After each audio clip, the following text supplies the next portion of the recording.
핵택시는 진짜 역사.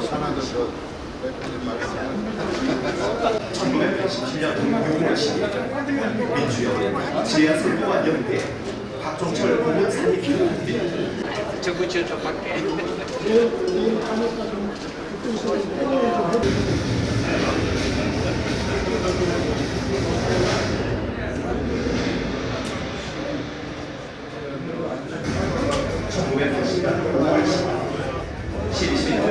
정권을 장악하여 친북으로 세우던 광주시민의 민주화 기록을 앞서고 지켜합니다.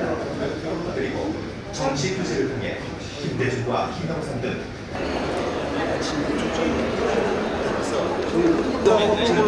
국민도 보고 평등식을 가져야 1997년 6월 10일 민주역은 제6.25 선거에 네, 안녕하십니까. 오늘 국민정부 출범 30주년 기념 민주역 세미나에 이렇게 많이 그동안 사회에서 중요한 활동을 해주셨던 분들께서 참석해 주셔서 대단히 감사했습니다. 제가 생각하지 않았던 사회를 맡게 됐습니다. 여러분들께서 함께 오늘 강의를 듣도록 하겠습니다. 먼저 국민의회가 있겠습니다. 경례.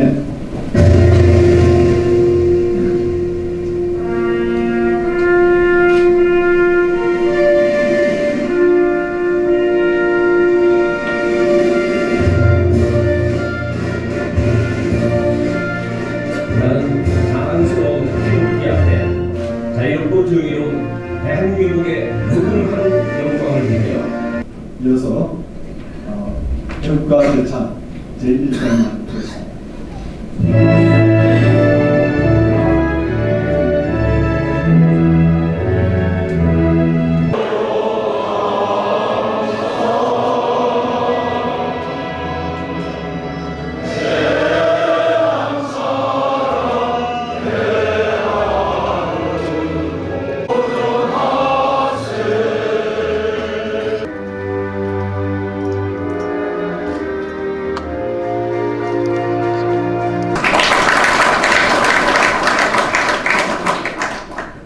오늘 이 세미나실을 마련해 주시고 준비해 주신 이채익 의원 나오십니다. 네, 반갑습니다.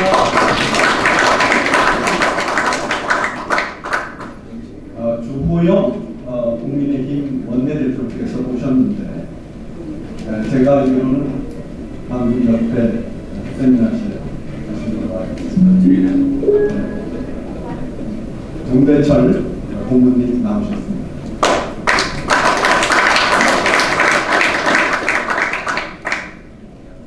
김동주 전 의원 나오셨습니다.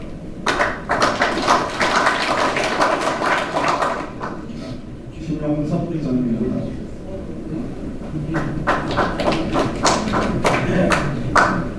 유준상 전 의원 나오셨습니다. 김장건 전 의원 나오셨습니다.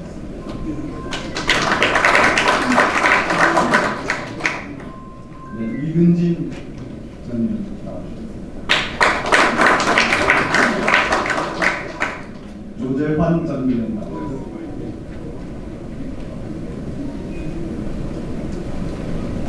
문정수 전 의원 나오셨습니다.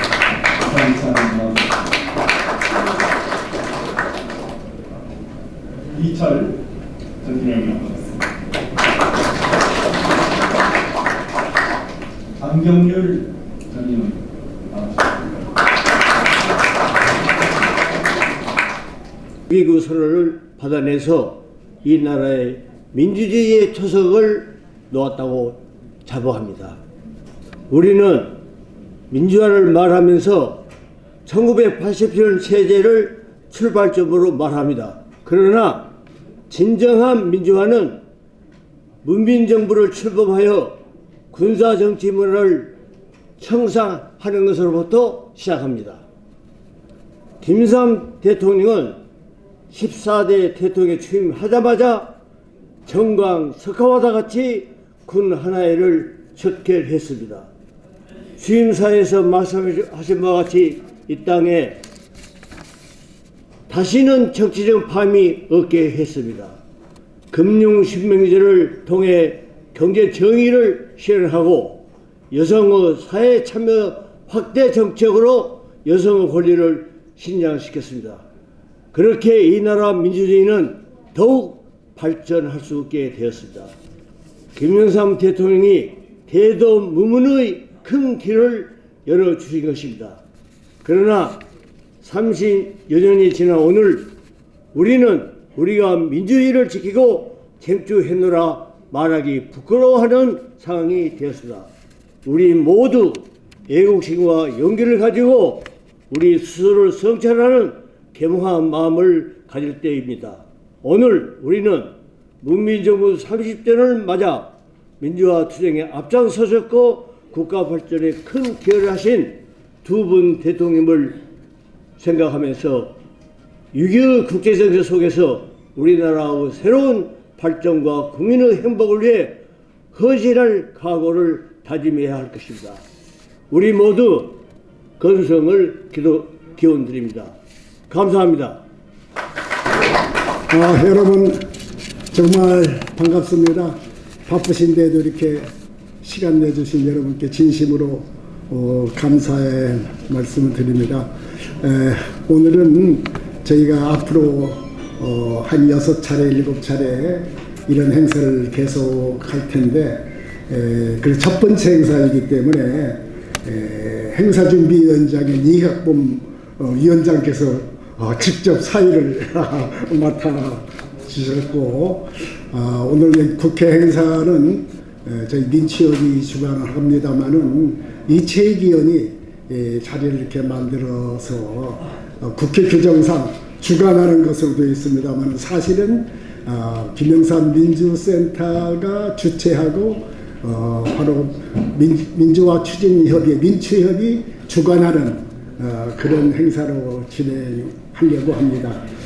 30년 전 그러니까 1993년 2월 25일 국회의사당에서 있었던 대한민국 14대 대통령 취임식은 저는 단순한 한 사람 대통령의 취임식이 아니라 30여 년에 걸친 군사 정치 문화를 청산하고 문민 민주주의 시대로 전환을 하는 그런 선언이라고 생각해서 이것은 역사적인 일이라고 생각을 합니다. 취임사에서 김영삼 대통령은 이렇게 말씀하셨습니다. 오늘 우리는 그렇게도 애타던 문민 민주주의 시대를 열기 위하여 이 자리에 모였습니다. 오늘을 맞이하기 위하여 30년의 세월을 기다려야 했습니다. 마침내 국민에 의한 국민의 정부를 이 땅에 세웠습니다. 라고 이렇게 시작을 합니다. 김영삼 전 대통령께서 비로소 대한민국의 올바른 문민 민주화가 시작되었음을 국민과 역사, 세계와 인류 앞에 밝히는 바로 위대한 역사적 선언이었다고 생각을 합니다. 그런데 여러분 아시다시피 바로 그 자리에 군사정치문화의 중요한 일익을 담당했던 주역이었던 바로 전두환, 노태우 두 전직 대통령도 자리를 함께 하고 있었습니다. 그 두 분을 앞에 두고 김영삼 대통령은 당당하게 문민 민주주의를 선언한 것입니다. 저는 이 장면이야말로 우리 현대 정치사에서 대한민국 건국에 버금가는 위대한 역사적 순간이었다라고 생각합니다. 바로 그때가 군사 정치 문화로부터 벗어나서 민주화로 가는 역사적 분수령이 되기 때문입니다. 그래서 오늘 이 행사의 큰 타이틀을 민주화 30년, 문민정부 출범 30년으로 적었던 것입니다. 취임사에서 또 이렇게 이어집니다. 취임사가 부정수단으로 권력이 생길 때 국가의 정통성이 유린되고 법질서가 무너지게 됩니다. 이 땅에 다시는 정치적 밤은 없을 것입니다. 여러분도 아시다시피 그 이후 이 땅에는 다시는 정치적 밤은 없게 되었습니다. 김영삼 대통령은 당신이 약속한 대로 한야회를 척결하고 30여 년에 걸친 군사 정치 문화를 청산했기 때문입니다. 그렇기 때문에 문민정부 출범 30년의 역사는 대한민국 민주화 30년의 역사와 궤적을 같이 한다고 저는 생각을 합니다.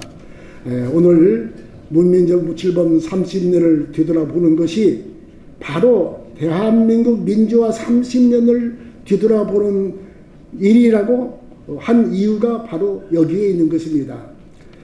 오늘 김영삼 전 대통령께서 주도하시고 김대중 전 대통령과 함께 출범시킨 민주화 추진 협의회와 함께 오늘 첫 행사를 시작합니다. 권노갑 공동이사장님, 앞으로 축사를 해주실 이석현 공동회장님 좀 먼저 감사를 드립니다. 그리고 첫 행사인 오늘 이 행사를 문민정부를 이끌어 오신 이홍구 전 총리님과 이수성 전 총리님을 모시고 문민정부 30주년을 뒤돌아보는 것을 시작으로 해서 앞으로 한 6번 정도에 걸쳐서 학계와 다른 관련 기관과 협력해서 문민정부를 돌아보는 행사를 진행하고자 합니다.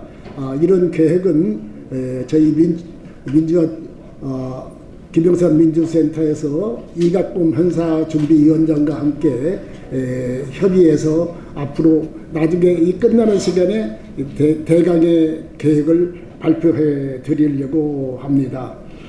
그런데 이영구 총리께서 여러분 잘 아다시피 내일 윤석열 대통령이 일본을 방문하게 되는데 그에 앞서 외교 전문가인 선배 몇 분들을 모시는 자리를 준비하셨다고 해서 그 자리에 참석을 하시게 돼서 참 오늘 참석을 못 하시고 간단한 인사의 말씀을 우리 유인물에 수록해 주셨기 때문에 여러분 그것으로 대신해 주시기 바라겠습니다. 금년은 앞서 말씀드린 대로 김영삼 문민정부가 출범한 30주년이 되는 해이기 때문에 저희 민추협은 금년의 많은 행사 중에 중심을 김영삼 문민정부 출범에 포커스를 맞추려고 하고 내년이 김대중 전 대통령께서 탄생하신 100주년이 되는 해입니다. 그래서 내년에는 김대중 전 대통령님의 업적을 체계적으로 조명해서 하는 행사로 가려고 합니다. 그 점 여러분께서 이해해 주시고 아무쪼록 많은 관심과 참여를 부탁드리겠습니다. 제가 나중에 예정되어 있는 6차례 정도의 행사를 소개해 드릴 시간을 갖도록 하겠습니다. 다시 한번 오늘 귀한 시간 내주신 많은 분들께 감사의 말씀을 드립니다. 고맙습니다. 오늘 문민정부 출범 30주년 기념 행사를 저희 민추협 주최로 열게 된 데 대해서 기쁘게 생각합니다. 특별히 존경하는 이수성 전 총리님을 비롯해서 또 훌륭하신 내빈들이 많이 와서 더욱 감사하게 생각합니다. 우리 김영삼 대통령님 하면 저는 그 민추협 의장 시절에 단호하면서도 그 인자하고 너그러우신 그 웃음 지금도 떠오릅니다. 제가 그때 30대 나이로 좋은 직장 다니다 그만두고 민추협에 동참을 해서 그때 우리 지금 김덕육 이사장님이 민추협 기획실장 하실 때 제가 또 기획위원을 했어요. 동교동 출신으로 해서 그때 기억이 새로운데 제가 그때 김영삼 의장님한테서 거제도 멸치도 많이 얻어먹었습니다. 그리고 그때 참 그 전두환 신군부가 정말 탄압이 극심할 때 김대중 당시 선생께서 사형 선고를 받으시고 미국의 여론이 인권 여론이 들끓으니까 간신히 사형을 면하고 미국으로 망명해 있을 때인데 국내 정치가 너무 암담했어요. 그런 때 우리 김영삼 총재께서 목숨을 건 단식을 감행을 해가지고 그것이 계기가 돼서 동교동 상도동이 그때만 해도 제 기억에 젊은 나이에도 기억합니다만 서로 사이가 아주 안 좋았어요. 완전히 남남이었거든요. 근데 동교동 상도동이 손을 잡고서 그 민취협을 만들어가지고 그게 구심점이 돼서 6월 항쟁도 이끌어내고 직선개헌이라는 그런 슬로건으로 국민을 하나로 모으고 그러면서 민주화가 이루어진 데 대해서 김영삼 대통령님의 우리 역사 속의 그 위상이 정말 확고한 위상이다 이런 생각을 합니다. 제가 사실은요 그 3당 합당할 때 민주당 만들 때 속으로 걱정했습니다. 호랑이를 잡기 위해서 호랑이 굴에 들어간다 하시는데 그게 잘 되려나 잘못하면 호랑이한테 잡아 먹히는 거 아닌가 이런 걸 속으로는 걱정 많이 했었습니다. 그런데 과연 온갖 방해에도 불구하고 대통령이 되시고 또 이제 금융실명제다 또 하나의 척결이다 그런 어려운 일들을 화단성 있게 해내는 걸 보시면서 과연 김영삼 의장님이시구나 하고 제가 안도하고 참 쾌재를 불렀던 그런 생각이 듭니다. 사실 김영삼 대통령님 그 문민정부 30주년을 돌아볼 때 그때 이제 특히 기억에 남는 것은 민심에 엄청 귀를 기울이셨어요. 국민 여론을 굉장히 존중했어요. 사실 그 체제에서 전두환 노태우 씨를 단죄하기 위한 그런 법과 제도를 만드는 일이 쉬운 일이 아니었을 텐데도 국민 여론이 그러니까 그걸 결단을 해내가지고 국민 뜻에 따랐습니다. 저는 요즘 우리 윤석열 대통령께서도 이 김영삼 대통령의 그 국민의 여론을 귀담아 듣는 그 정신을 좀 많이 본받았으면 좋겠다는 생각을 해요. 지금 한일 관계 저는 어디 가서 욕먹을지 모르지만 사실은 한일 관계가 꼭 개선돼야 한다는 생각을 평소에도 하고 있습니다. 국익을 위해서 그렇습니다. 언제까지나 외인수로 지낼 수만은 없습니다. 그렇지만은 한일 관계를 개선하는 방법에 있어서는 국민을 끊임없이 설득해 나가고 이해를 구하고 또 특히 야당과는 대화를 하면서 하나로 뜻을 모아가면서 그 일을 해야 하는 일입니다. 왜냐하면 한일 문제는 국제 문제이면서 바로 국내 문제이기 때문에 그렇습니다. 그런데 그런 것이 없이 추진하다 보니까 지금 야당이 지금 뭐 결사반대로 하고 있으니 일본도 속으로는 우려를 할 거예요. 왜냐하면 일본은 지금까지 언필칭 왜 한국은 정권이 바뀌면 그때마다 약속이 달라지냐 이렇게 우리를 비난해 왔잖아요. 혹시 나중에 정권이라도 달라지면 또 다른 말이 나오지 않을까 속으로는 걱정을 안 하겠습니까? 이래서 그런 점으로 보더라도 야당과 국민과 함께하면서 이해시키고 설득해가면서 조금 시간 걸려도 그렇게 해서 한일관계 풀어나가는 것이 맞다고 생각하는데 그 점이 조금 미흡합니다. 어떻든 이따 우리 박진 장관도 온다니까 오면 제가 좀 얘기 좀 하고 싶었는데 아직 안 왔네요. 어떻든 우리 민취협이 이 과거에 우리 나라를 위해서 목숨 걸고 투쟁했듯이 앞으로도 우리 역사 상황 또 정치 상황에 대해서 끊임없이 목소리를 내면서 나라가 바로 되도록 우리가 해 나갈 거라는 것을 저도 민취협 한 사람으로서 선배님과 더불어 말씀드립니다. 오늘 다시 한번 30주년을 축하하면서 또 와주신 모든 분들께 진심으로 감사드립니다. 고맙습니다. 여러분을 뵙게 돼서 정말 반갑고 감사하게 생각합니다. 여러분 모두 동의하시겠지만 우리나라에 민주주의라는 건 잘 없었습니다. 되게 5,000년 역사가 이렇게 얘기를 하는데 아마 지구촌왕 여러분 다 아시겠지만 약 6,000년 정도의 우리 조선 역사를 가지고 있습니다. 그 사이에 기복이 많이 있고 좋은 정치, 나쁜 정치 있지만 민주라는 건 없었습니다. 이승만 대통령께서도 민주주의자시지만 삼선 개헌하시고 그 당시 우리 평탄한 시절은 못 됐습니다. 그 이후도 그러죠. 우리나라에 민주화가 이루어졌다. 여러분 모두 동의하시겠지만 김영삼, 김대중 두 분 대통령에 의해서 이루어졌습니다. 뭐 잠깐 얘기하고 오늘은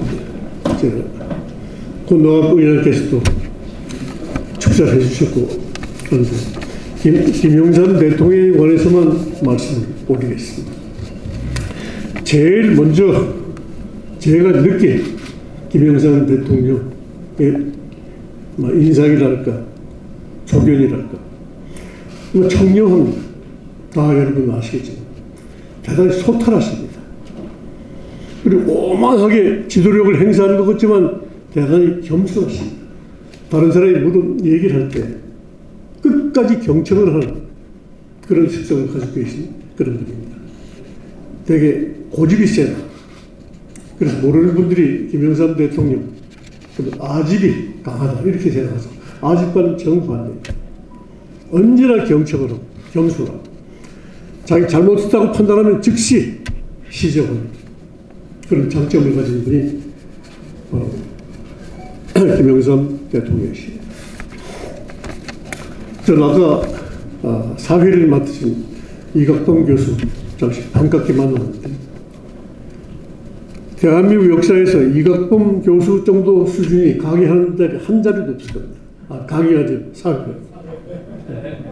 이각범 교수 어디 도망갔나? 아주 고마워요. 제가 워낙 몇십 년 동안 사랑하는 후배가 돼서 저런 사람이 사회를 하는 자리에 우리 모두 참석해 있습니다.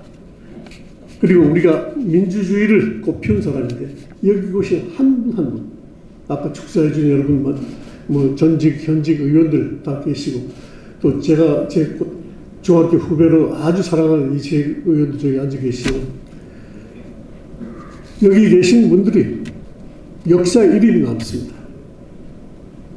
여러분들이 그냥 우연히 한 자연인으로 태어나서 쓰러진 그런 분이 아니고 5,000년 넘는 우리 역사에서 민주화를 이룬 그런 세력의 중심이 축에 서 있던 분이 여러분입니다. 국회의원 하건 하지 않건 그건 별로 중요하지 않습니다. 여러분께 감사하고 여러분의 이름이 영원히 남는 빛나는 조국이 되기를 바라겠습니다.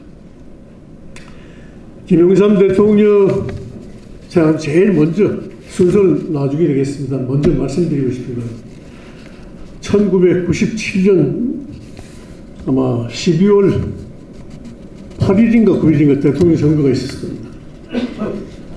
근데 김대중 대통령께서 당선되셨습니다. 1997년 12월 7일인가 했는데 8일날 갑자기 전화를 하셔가지고 저녁을 같이 먹자. 그 일전에 가서 김대중 대통령 당선자 이분 모시고 닭을 한 마리 삶아서 닭 안주로 해서 그분은 포도주 조금 하시고 저는 술을 몇 잔 했습니다. 갖가지 얘기를 다 하시는데 이분 참 애국자다. 그 확고한 신념이 생겼습니다. 그다음에 저와 개인적으로 말씀한 내용은 제가 말씀 못 드리겠습니다. 하지만 그분이 제게 요청한 것을 제가 받아들이지는 못했습니다. 왜냐하면 김영삼 대통령을 모셨던 국무총리가 하루아침에 김대중 대통령 가까이 모시고 이러면 사람 힘이 없는 사람이 된다. 그러면 우리나라 국민한테 나쁜 선례를 남기겠다. 그런 우려를 제가 했었습니다. 그 다음날 김영삼 대통령을 만나 뵙고 김대중 대통령과 만난 일화 얘기를 말씀드렸습니다. 이건 역사적인 사실입니다. 아마 알고 계시는 분 혹시 아실지 모르지만 제 직접 경험한 얘기인데 김영삼 대통령께서 그렇게 좋아하세요. 김대중 씨 대통령 됐다. 잘 됐다. 내가 못했던 동서화, 남평화, 통일 모든 것이 이제 이루어진다. 내 다음으로 김대중 대통령 된 것을 너무 환영한다. 이런 말씀하셨습니다. 이게 제가 김영삼, 김대중 두 분이 갖고 있는 갖가지 여러 가지 낭설, 여러 가지 직접 체험한 진실입니다. 네, 참고로 여러분께 제일 처음에 그 말씀을 드렸고, 그런 역사 철학이라든지 정치라든지 이런 문제는 여러분이 저보다 100배 더 잘 아십니다. 제가 아는 게 없습니다. 하지만 이수성이가 총리를 만든다는 건 잘 어울리지 않습니다. 그날 1996년 1995년 12월 4일인가 안우만 장관의 결혼식 주례가 있었습니다. 그런데 광고에는 이수정 총리가 청와대 조찬 회동을 한다. 이 장관 인터컨티넨탈 옆에 있는 컨벤션 센터죠. 거기서 결혼을 한다. 오늘 못 오겠구나. 근데 김영삼 대통령한테 제가 사전 그 얘기를 했습니다. 오늘 친구 주례 때문에 못 가겠다. 자기가 내고 11시 반에 만나고 11시 15분 20분에 끝나고 청와대 차로 안내해서 갈 테니까 걱정하지 마라. 약속대로 가장 빠른 시간에 도착해가지고 주례를 무사히 마쳤죠. 그리고서 제가 잘났다는 게 아니라 서울대학 총장을 저는 교수들 투표에 의해서도 했었습니다. 그리고 제가 자랑이 아니고 실례입니다. 참 못나고 부족한 사람인데 어쩌다가 너무 압도적인 표차로 제가 당선됐습니다. 그런 사람이 총리를 한다? 교수에 대한 신의의 배신이고 어머니도 반대, 아내도 반대, 저도 조금도 생각지 않아요. 어떤 분이 추천하셨을까? 지금도 사실은 그 의문이 가지고 있습니다. 이 김영삼 대통령께 거절하다가 제일 마지막에 이것금 수석이 잘 아는 몇 분이 오셔가지고 간곡히 권유하고 한 번 더 재고를 하겠다. 오늘 아침에도 전화가 왔었는데 내가 먼저 끊었다. 대통령한테 큰 결례를 했다. 한 번 더 그렇게까지 얘기하니까 이용구 총리가 연임됐으면 좋겠다라는 게 제 의견이었고, 근데 이용구 총리가 다른 자리로 옮기기 때문에 후임을 뽑아야 되는데 어쩔 수 없다. 두 분이 저를 찾아와가지고 참 간곡하게 얘기해서 청와대는 절대 연락을 하지 말라. 오늘 아침에 내가 한 10번 이상 서울대학교 총장의 공관인 윤경로 씨라고 있는데 이분이 잘 압니다. 매일 전화하시죠. 이럴 정도로 어떻게 보면 정중하신 표현 어떻게 해야 할지 모르겠어요. 신정 확고하신 이 사람 반드시 시키겠다라는 그런 생각을 하신 분 같아요. 그 약속을 하고 청와대에 연락을 하지 마라. 내 의사 생각해보겠다는 의사를 연락을 하지 마라. 이렇게 얘기를 하고서 지났는데 바로 가서 연락을 한 거예요. 아침에 또 전화가 있어요. 그래서 네. 생각해보죠. 그런데 그날이 이석현 부의장 내가 기억이 안 나는데 12월 18일이 그러니까 17일이 구원회 밤 아니었었나? 맞습니다. 그날 김영삼 대통령 만나고 평촌에 오셨어요. 만나고 왔나? 네, 만나고 오셨어요. 아니 왜 이석현 의원 구원에 참석하고 라디오에 라디오 방송에 나와. 방송 보셨어요, 맞아요. 이석현 의원이 제 제자입니다. 아주 사랑하는 제자고 참 인품이 대단히 훌륭한데 하나 부족한 게 아직 장가를 못 갔습니다. 그래서 저는 여당 야당 가리지 않고 제가 아끼는 제자들 후배들 주례를 했습니다. 이철 의원 교양학부 때부터 유명한 그런 사람이고. 근데 이철 의원 후원회 행사를 마치고 돌아오는데 라디오 방송에서 이수정 총리 지명 발표가 됐습니다. 이건 얘기가 다르다. 근데 어쩌다 다시 총리를 했지만 원해서 한 것은 아니지만 김영삼 대통령을 모시고 그분한테 과도한 신뢰를 받으면서 15개월 동안 모신 것을 저는 평생의 영광으로 생각하고 있습니다. 아까 김대중 대통령과의 관계에서 말씀을 드렸는데 다른 건 그만두고 김영삼 대통령께서 하신 역할 중요한 것만 말씀드리겠습니다. 1995년 12월에 취임을 하고 16년에 겨울 가뭄기 시작에 굉장한 가뭄이 있었습니다. 가뭄이 있었는데 제일 심한 곳이 어디냐? 이제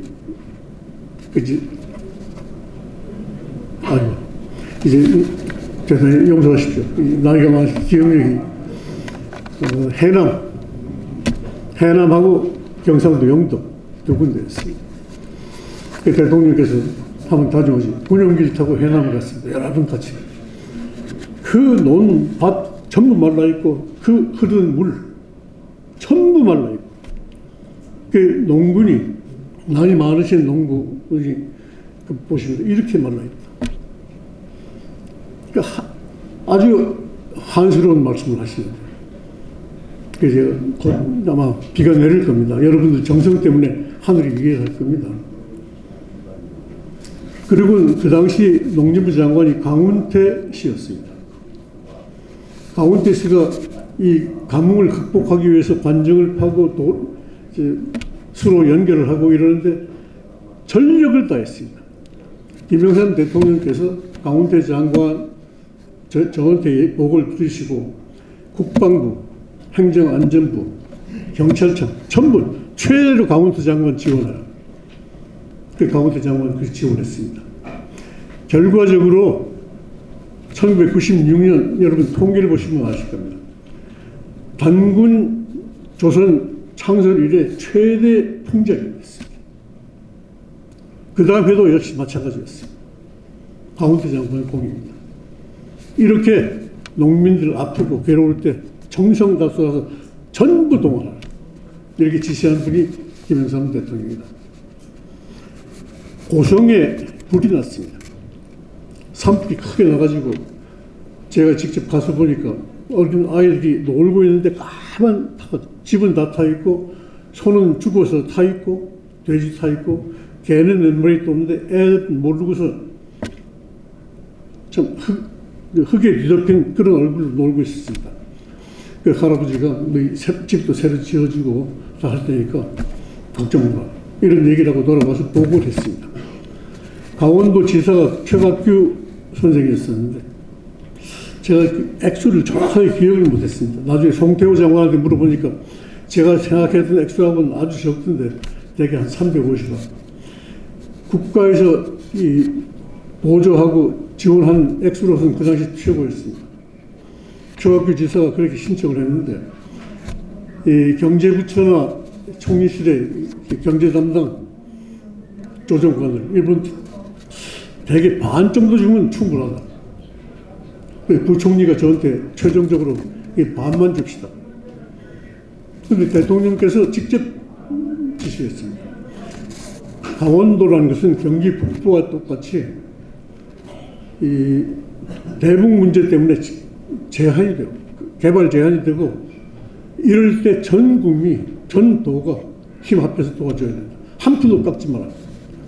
그 전액 다 지원한 아마 역사상 처음으로 대통령 지시로 한 그런 예가 강원도 산불입니다.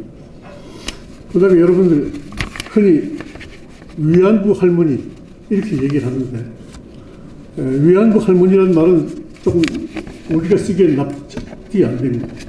그 일본 사람이 할 수 있는 얘기입니다. 한국 사람은 절대 위안부라는 표현을 하면 안 됩니다. 그래서 그 당시에 우리 나이는 그런 기억이 없지만 처녀 봉출 이런 말이 있습니다. 시골에 가난한 집 여성 잡아다가 데려가고 부잣집 딸이 정하면 경찰서, 파출소, 면장 이런 데 속여가지고 바꿔서 자기 딸 보내고 이렇게 해서 280명 정도 이런 정도 그 당시 생존하고 나중에 신고를 다시 받으니까 한 40명이 더 신고를 했습니다. 신고를 다 받고 이분들은 우리나라가 가난하고 약하고 그래서 잡혀간다. 평생을 결혼하지 못하고 미안합니다.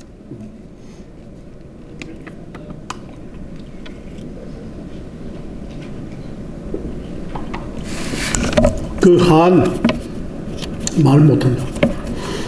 이분들은 뭐라고 불러야 된다. 힐러리 클린턴 대통령 보면 성노예 이렇게 부르는데 그건 옳은 말입니다. 성노예입니다. 하지만 그 할머니들은 노예라는 말을 듣기 싫어합니다.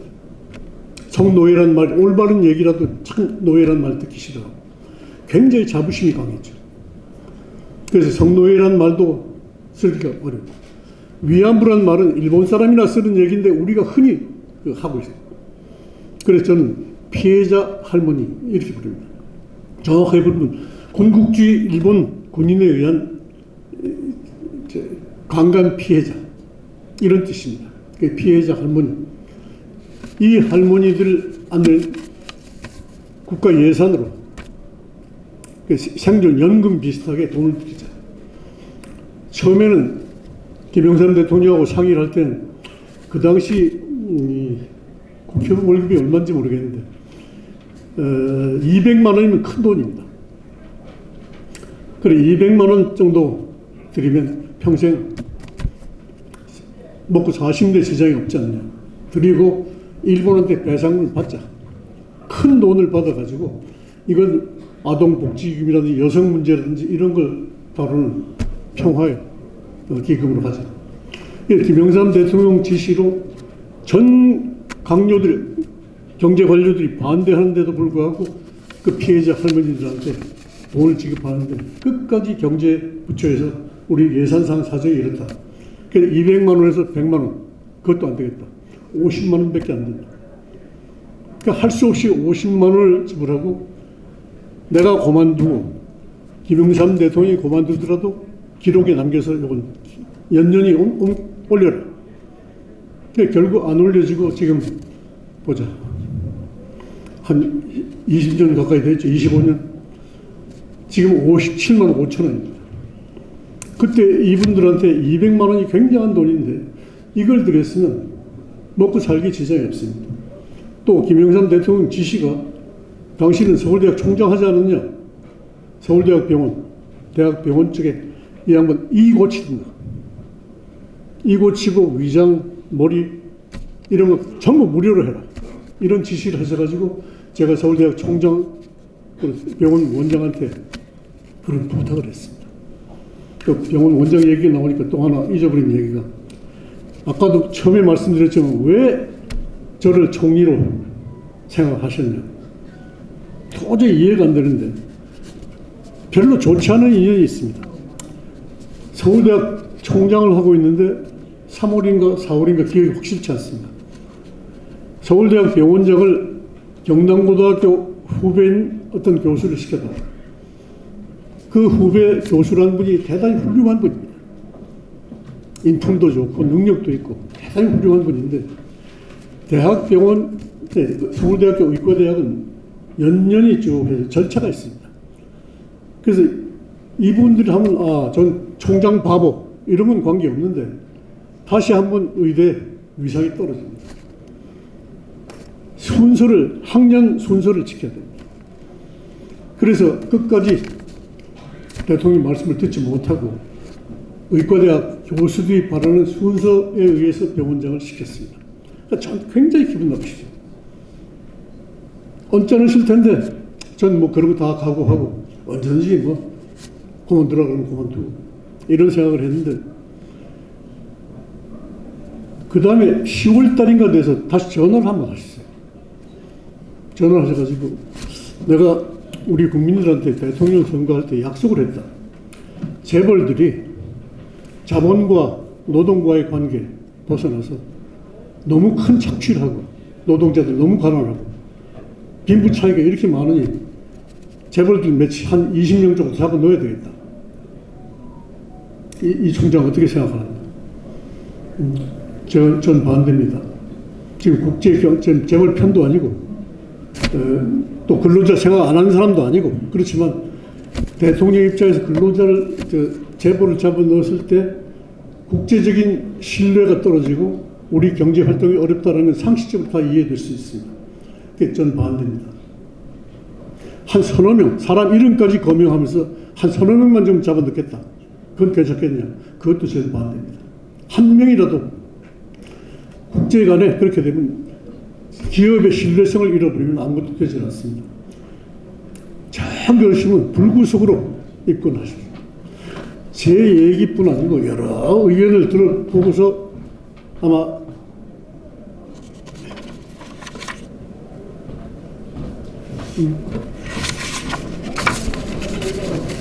미안합니다. 그렇게 했는데, 김동영 왜 나한테 10분만 하겠다고 했는데 30분 하라고 왜 그랬어? 그리고 이건 뭐 어떻게 된 거예요? 제가 짧게 하려고 그랬습니다. 아주 짧게 하려고 그랬는데 다리도 아프고 김동영 의장께서 이홍구 총리까지 못 나오는데 30분은 최소한도 해라. 할 수 없이 이 자리에 있는 겁니다.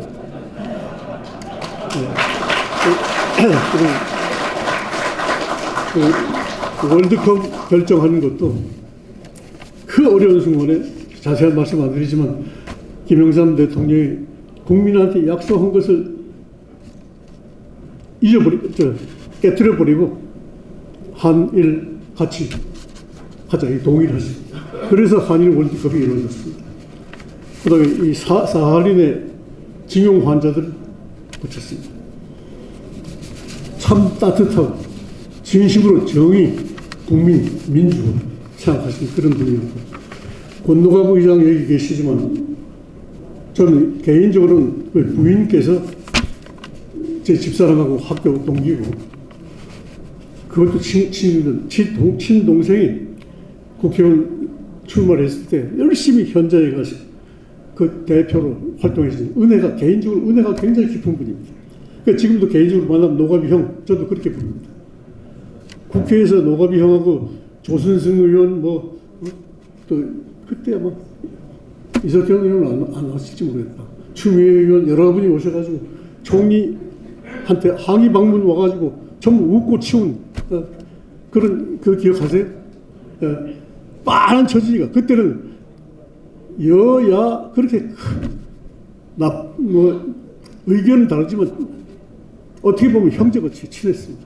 전 지금도 그렇게 했으면 좋겠습니다.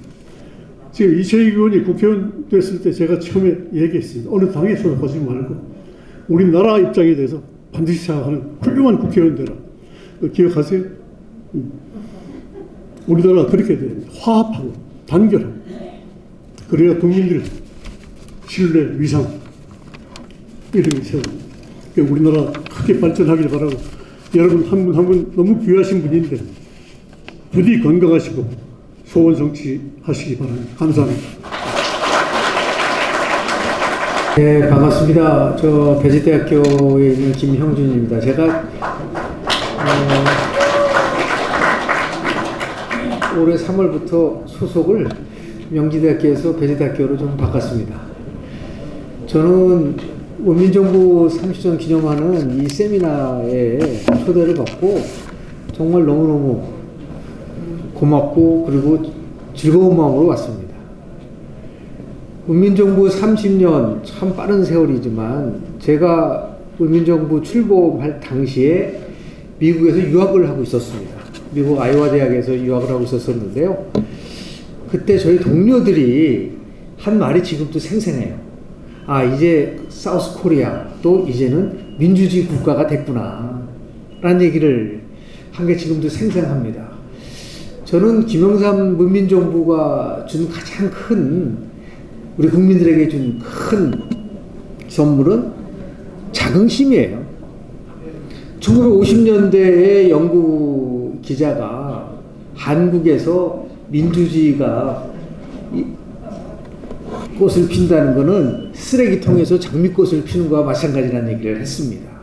1950년이니까 정확하게 40년이 흐른 시절에서 문민정부가 탄생을 한 겁니다.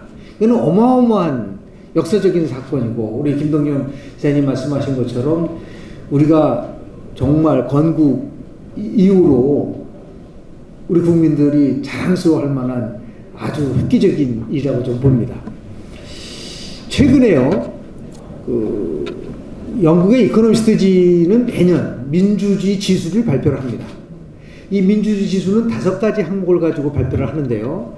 선거 과정에 다원주의가 있느냐 없느냐, 정치 참여, 정부 기능, 정치 문화, 국민 자유, 이 5개를 가지고 평가를 하는데 대한민국은 10점 만점에 8.03점입니다. 그러니까 8점 이상이 되면은 뭐라고 평가를 하면은 완전한 민주주의라고 얘기를 하죠. 그 밑에 평가를 받으면은 결함 있는 민주주의라고 얘기를 하고 있는데, 제가 이 말씀을 드리는 이유는 문민정부 탄생 30년이 지난 이 시점에서 세계적인 평가기구에서 대한민국을 완전한 민주주의라고 평가받을 수 있었던 기초는 바로 문민정부에서도 시작됐다고 저는 확신을 합니다. 그렇기 때문에 문민정부가 대한민국의 가장 큰 업적이라고 볼 수 있는 것은 민주주의의 이행을 넘어서 우리가 전문용어로 하면 공고화 과정으로 갔다고 말씀을 드릴 수 있습니다.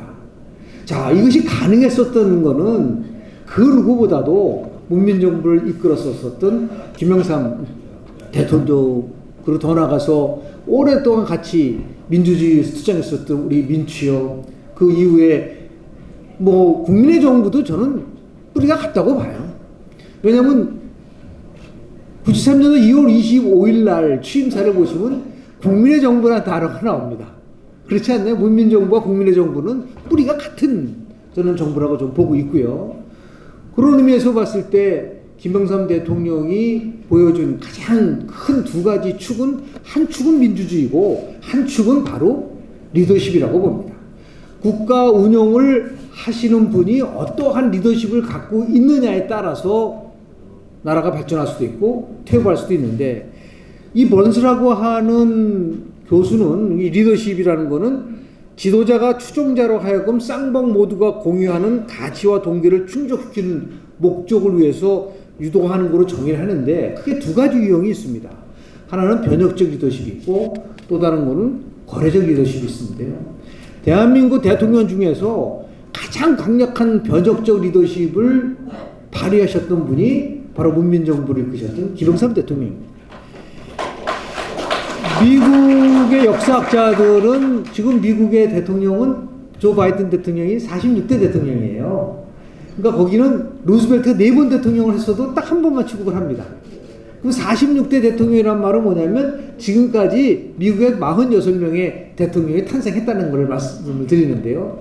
미국 역사학자들이 평가를 할 때 미국의 가장 위대한 대통령 항상 얘기하는 게 딱 두 사람입니다. 한 사람이 링컨, 또 다른 사람이 루즈벨트입니다.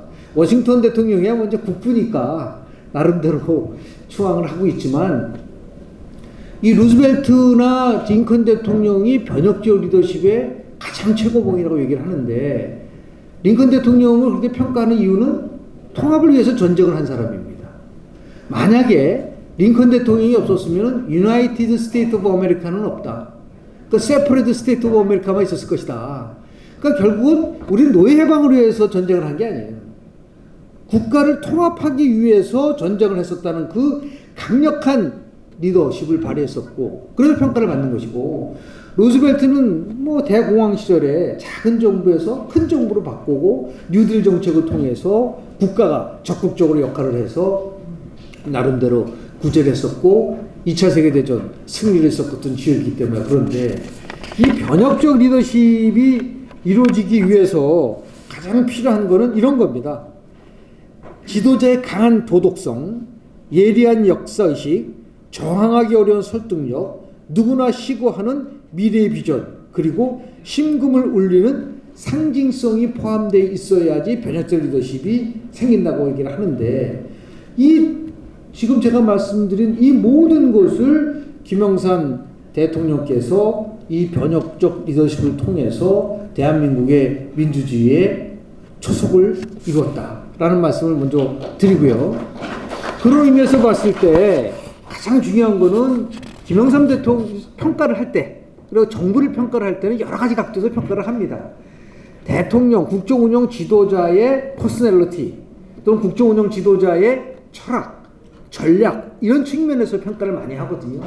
저희 정치학 관점에서 본다고 한다면 김영삼 대통령의 퍼스널리티를 가장 아주 잘 표현한 분이 우리 김호진 고려대학교 명예대 교수인데, 김영삼 대통령은 승부사적 성취형으로 도전적인 자세로 부단한 현상을 타파하고 재창조하고 가업지향적인 속성과 대중지향적 속성을 공유하고 있다. 가장 강조하고 싶은 부분은 뭐냐면, 김영삼 대통령 하면 저는 국민 눈높이 정치라고 저는 봅니다. 어떠한 경우라도 국민을 최우선으로 두고 역대 대통령 중에서 국민들에게 가장 많이 사과한 대통령이 저는 김영삼 대통령을 기억을 하고 있는데요. 그만큼 국민들을 굉장히 두려워하고 국민들을 굉장히 존경하고 국민에 다가서려고 하는 그런 부분이 있었기 때문에 정말 국민들이 열망하는 것을 집권 초기에 정각석처럼 이루어졌다고 하는데요. 저는 집권 초기만이 아니라 김영삼 문민정부에 대한 재평가는 분명히 이루어져야 된다고 저는 봐요. 여러 가지가 있지만 물론 IMF라고 하는 그러한 나름대로의 우리가 국난을 얻었지만 그 이전에 김영삼 전 대통령 문민정부가 이룩한 성과는 그거는 아마 세계사적으로도 굉장히 의미를 가질 수밖에 없지 않겠는가. 가장 큰 거는 대통령의 철학 중에서 한마디로 얘기한다면 지금도 많은 분들이 기억하는 거는 뭐냐면 그 신한국 창조예요.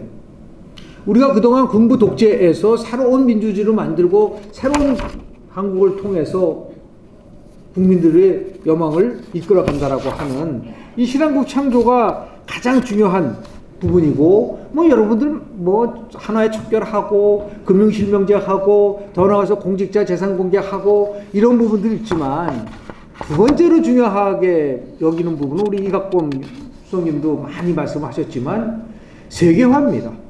그러니까 시드니 선언이라고 해서 우리가 세계화가 처음에는 무슨 말인지 몰랐어요. 그래서 영어로 어떻게 써? 지금은 글로벌라이제이션이라는 말을 쓰지만 그냥 SEGY 이렇게 표현을 했었는데 그게 바로 대통령한테 가장 필요한 인사이트. 저는 정치 지도자를 평가할 때 딱 두 가지를 많이 봅니다. 하나는 통찰력이 있느냐 없느냐, 두 번째는 추진력이 있느냐 없느냐. 이 두 가지인데 이 두 가지를 모두 다 세계화라고 하는 틀 속에서 대한민국 신한국을 창조했었고 만달러 시대를 열어갔고 더 나아가서 우리가 얘기하는 우리 지방자치 전면 실시는 김영삼 정부 때 실시한 겁니다. 1995년도 우리 6.27 지방선거를 통해서 이루어졌었던 부분들도 있었고요.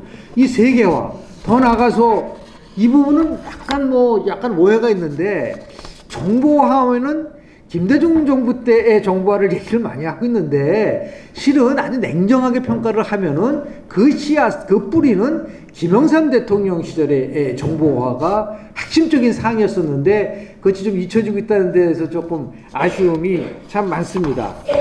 그래서 우리가 얘기하는 이러한 세계화, 정보화, 그리고 민주화, 더 나가서 정말 높이 평가할 수 있는 부분들, 역사 바로 세우기죠. 국가가 역사를 제대로 바로 세우지 못하면 발전할 수 있나요? 성공한 쿠데타는 처벌할 수 없다는 것을 깼죠. 성공한 쿠데타도 처벌할 수 있다라고 하는 이 부분이 많은 부분 속에서 국민들이 야 이건 정말 잘한 것이다 라는 평가를 받을 수 있는 부분이 아닌가라는 생각을 좀 하게 되고요.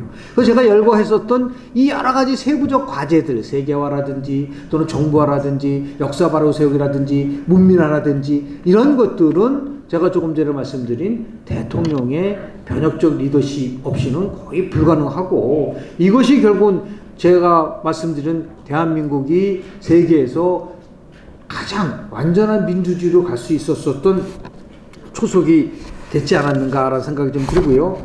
대통령 취임사를 보면 이 부분이 참 저는 계속 뇌리에 남아요. 우리 국민은 참으로 위대합니다. 라고 하는 부분입니다.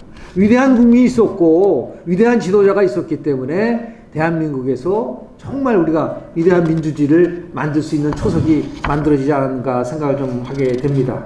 가장 중요한 거는 정착적 우리가 평가를 해보면요. 우리가 패러다임이라는 게 있습니다. 이 패러다임이라는 거는 어떤 한 시대의 사람들이 견해나 사고를 지배하는 것인데요. 이 1960년대에 쿤이라고 하는 학자가 얘기를 한 건데요. 대한민국은 크게 몇 개 큰 패러다임이 있습니다. 가장 많이 얘기하는 패러다임은 산업화 패러다임이에요. 그리고 보통 말하는 박정희 패러다임입니다. 박정희 패러다임은 경제발전, 경제성장에 대한 부분들을 이룩했다는 것에 대해서는 대부분 다 인정을 합니다. 그러나 한쪽은 굉장히 불안전한 경제성장이었었죠. 우리 세계적인 비교정치학자라고 하는 알몬드라는 교수가 70년대 이런 그 논문을 썼어요. 어느 나라든 간에 크게 5가지 단계를 거친다. 첫 번째 단계가 네이션 빌딩. 이게 국가 만들기죠. 민족 만들기. 이게 바로 건국입니다. 이 건국의 패러다임은 이승만 대통령이 한 것이고요. 두 번째는 스테이트 빌딩, 나라 만들기. 이게 페너트레이션을 통해서 정말 나라다운 나라를 만드는 거죠. 세 번째가 이코노믹 크로스, 산업화, 박정희를 얘기하는 거죠. 네 번째가 바로 민주화를 얘기를 하고 마지막 다섯 번째가 디스트리뷰션, 분배를 얘기를 하고 있습니다. 그러면 대한민국을 1980년대까지 끌고 갔었던 거는 그건 산업화 패러다임이에요. 그러나 90년대 들어가면서 이 산업화 패러다임을 민주화 패러다임으로 전환시키는데 가장 결정적인 역할을 한 것이 바로 김영삼 대통령이고 문민정부다. 저는 단언컨대 문민정부가 없었으면요 국민의 정부도 없었다, 노무현 정부도 없었다 할 정도로 탄탄한 나름대로 민주주의 뿌리를 김영삼 문민정부가 만들었기 때문에 가능했던 게 아닌가라는 말씀을 좀 드립니다. 그래서 문민정부의 위대한 업적은 그 제가 얘기한 게 아니고 진보학자라고 얘기하는 교수가 얘기한 겁니다. 우리 고려대학교 임혁백 교수가 얘기했는데요. 세계에서 유례 없는 전환기 정의를 세웠다는 겁니다. 이게 독특한 영어죠. 전환기 정의. 그러니까 트랜지셔널 저스티스를 얘기를 하는데요. 독재 정권이 저지른 적폐를 청산하고 적폐 희생자에게 보상을 함으로써 정의를 세우고 인권을 확고히 보장하는 것을 전환기 정의라고 합니다. 이런 모든 90년대 문민정부에 탄생했었던 모든 정부의 뿌리는 그렇기 때문에 이 민주화 패러다임을 바탕으로 한 전환기 정의를 이룬 김영삼 문민정부의 위대함이라고 그럼 감히 말씀드릴 수 있습니다. 지금 아쉬운 부분은 자 이렇게 초석을 만들었는데 지금 대한민국의 민주주의가 과연 훨씬 더 공고화되고 진보했을까요? 라는 질문을 던집니다. 그런 의미에서 그 어떤 상황보다도 현재 정부, 앞으로 어떤 정부든 간에 김영삼 대통령의 민주주의에 대한 철학과 그리고 아까 말씀드린 변혁적 리더십을 끝까지 지켜나가야지만이 그동안 이룩한 이 30년의 위대한 역사를 더 계승발전할 수 있을까 않을까 생각을 하게 됩니다. 이해직하는 역사란 무엇인가라는 책에서 이렇게 얘기를 했어요. 역사는 기록이 아니다. 역사는 정신이라고 얘기를 했습니다. 우리 문민정부 30년이 정말 소중한 기록으로 남을 수 있지만 더 중요한 거는 대한민국의 민주주의를 정말 이끌어갈 수 있는 정신, YS 정신이라는 말씀을 드리면서 간단하게만 제 발제에 마치도록 하겠습니다. 감사합니다. 네, 아까 이수성 중님께서 김영삼 대통령 모시고 있었던 그 말씀을 해주셨는데 일반에게는 알려지지 않은 말씀 중심으로 해주셔서 저도 한 말씀 보태자면 제가 김영삼 대통령 처음 뵌 거는 6.29 선언 있기 전에 6월 항쟁이 성공하기 직전에 민취업 사무실에서 오늘 이 자리가 민취업의 주관으로 하시는 분에서 거기서 배웠습니다. 김영삼 대통령께서 그때 하신 말씀은 민주주의는 곧 우리가 이룩하지만 그러나 우리에게 더 중요한 것은 좋은 나라를 만드는 거다. 이 좋은 나라를 만드는데 도와달라고 그렇게 말씀하셨습니다. 그래서 흔히들 민주화 운동으로 대통령이 되고자 했다 이렇게 말씀하시는데 김영삼 대통령은 대통령 되는 것이 목표가 아니라 어떻게 이 나라를 좋은 나라로 만드느냐라고 말씀하신 것 같고 그때 민취업 사무실로 갈 때 저는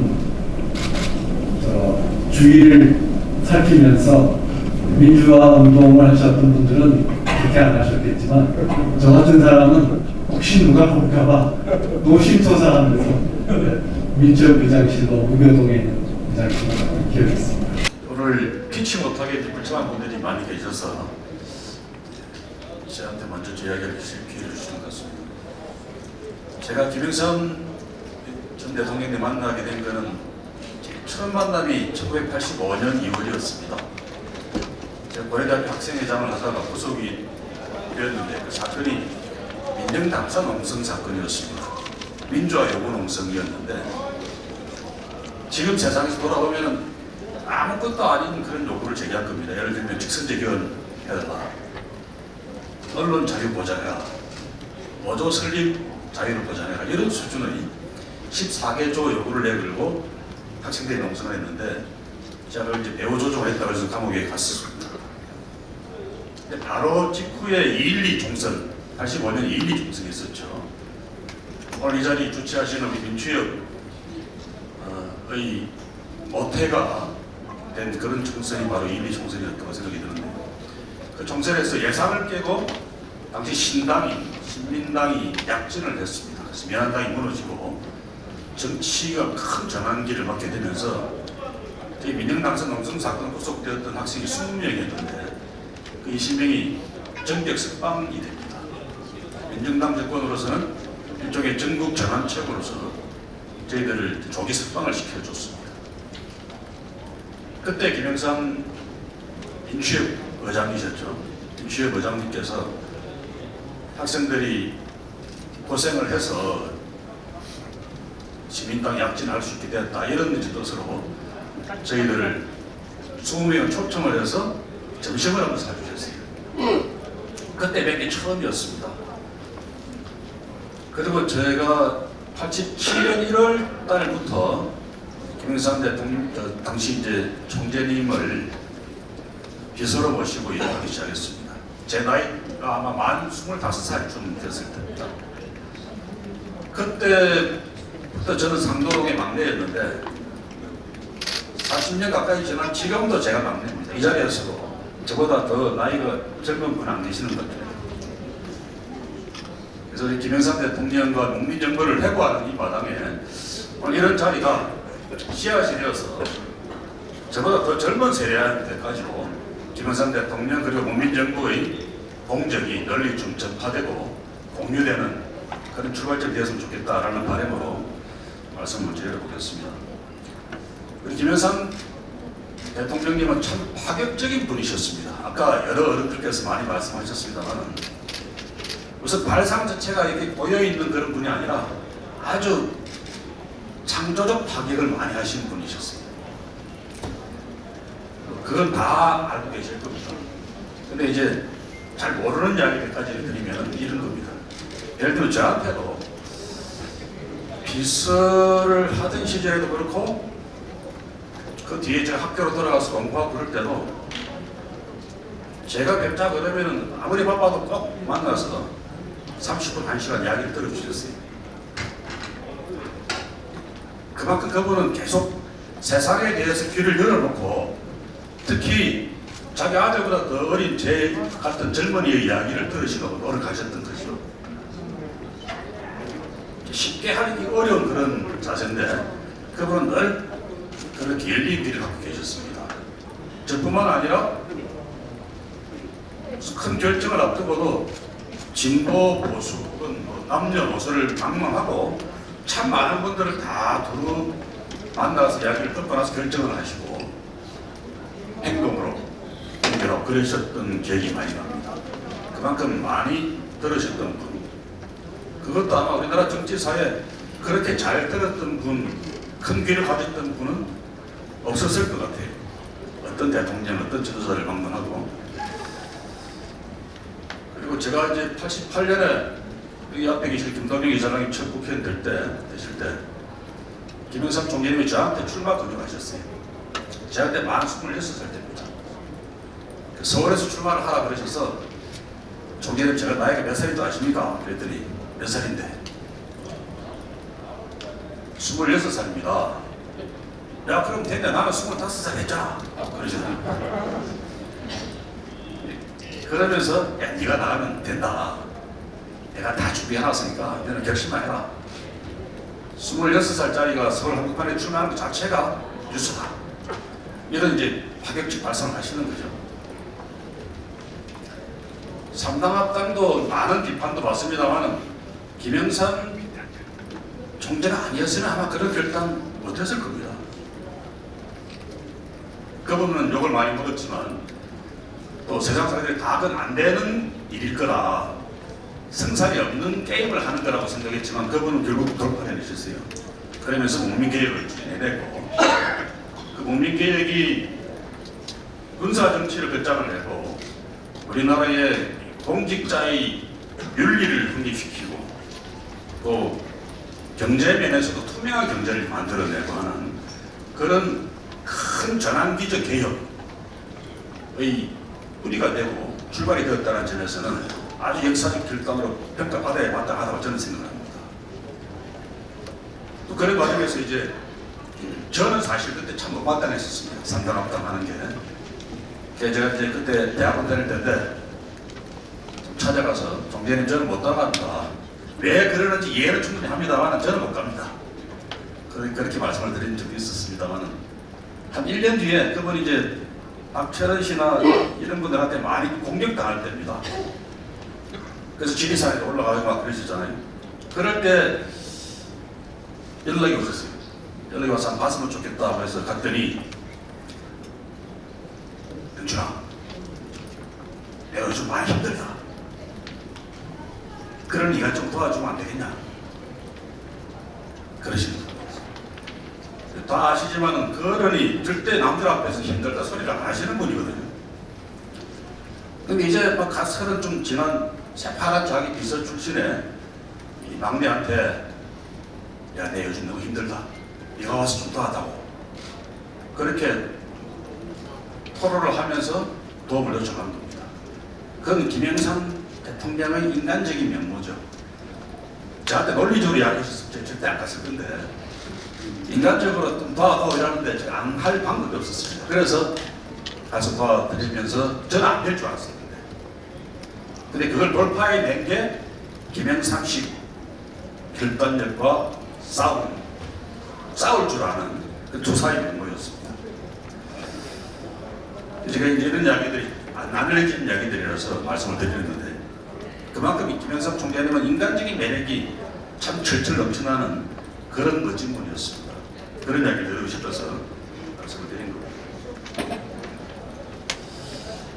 그 이후에 뭐 국민정부가 들어서고 나서 어떻게 개혁을 이루어내고 그게 이제 김대중 대통령 정부 탄생에까지 연결되고 하는 과정은 많은 분들이 말씀하셔서 제가 더 이상 준비를 했습니다만 못하지 않겠습니다. 저는 이것으로 마치겠습니다. 고맙습니다. 오늘 김영춘 전 장관이 말씀하신 이 짧은 시간의 얘기를 2시간 동안 해도 다 할 수 없을 정도의 그 많은 내용을 갖고 있는데 김영삼 대통령이라는 인물이 제가 이 말씀을 들으면서 생각하니까 정말 몇 번의 세미나로는 도저히 다 말할 수 없는 수많은 스토리를 갖고 계신 분이어서 우리가 짧은 시간이지만 그래도 하나의 얘기 또 다른 얘기를 이어가겠습니다. 이제 79년도 30점 김영삼 각각께서 그때 하시던 한국문화의 연구소 종의가 있었습니다. 아니 그때 민진사 측이라는 거예요. 김덕영 정이 그때 계시더라고요. 최기선 돌아가신 얘기 좀 크게 해요.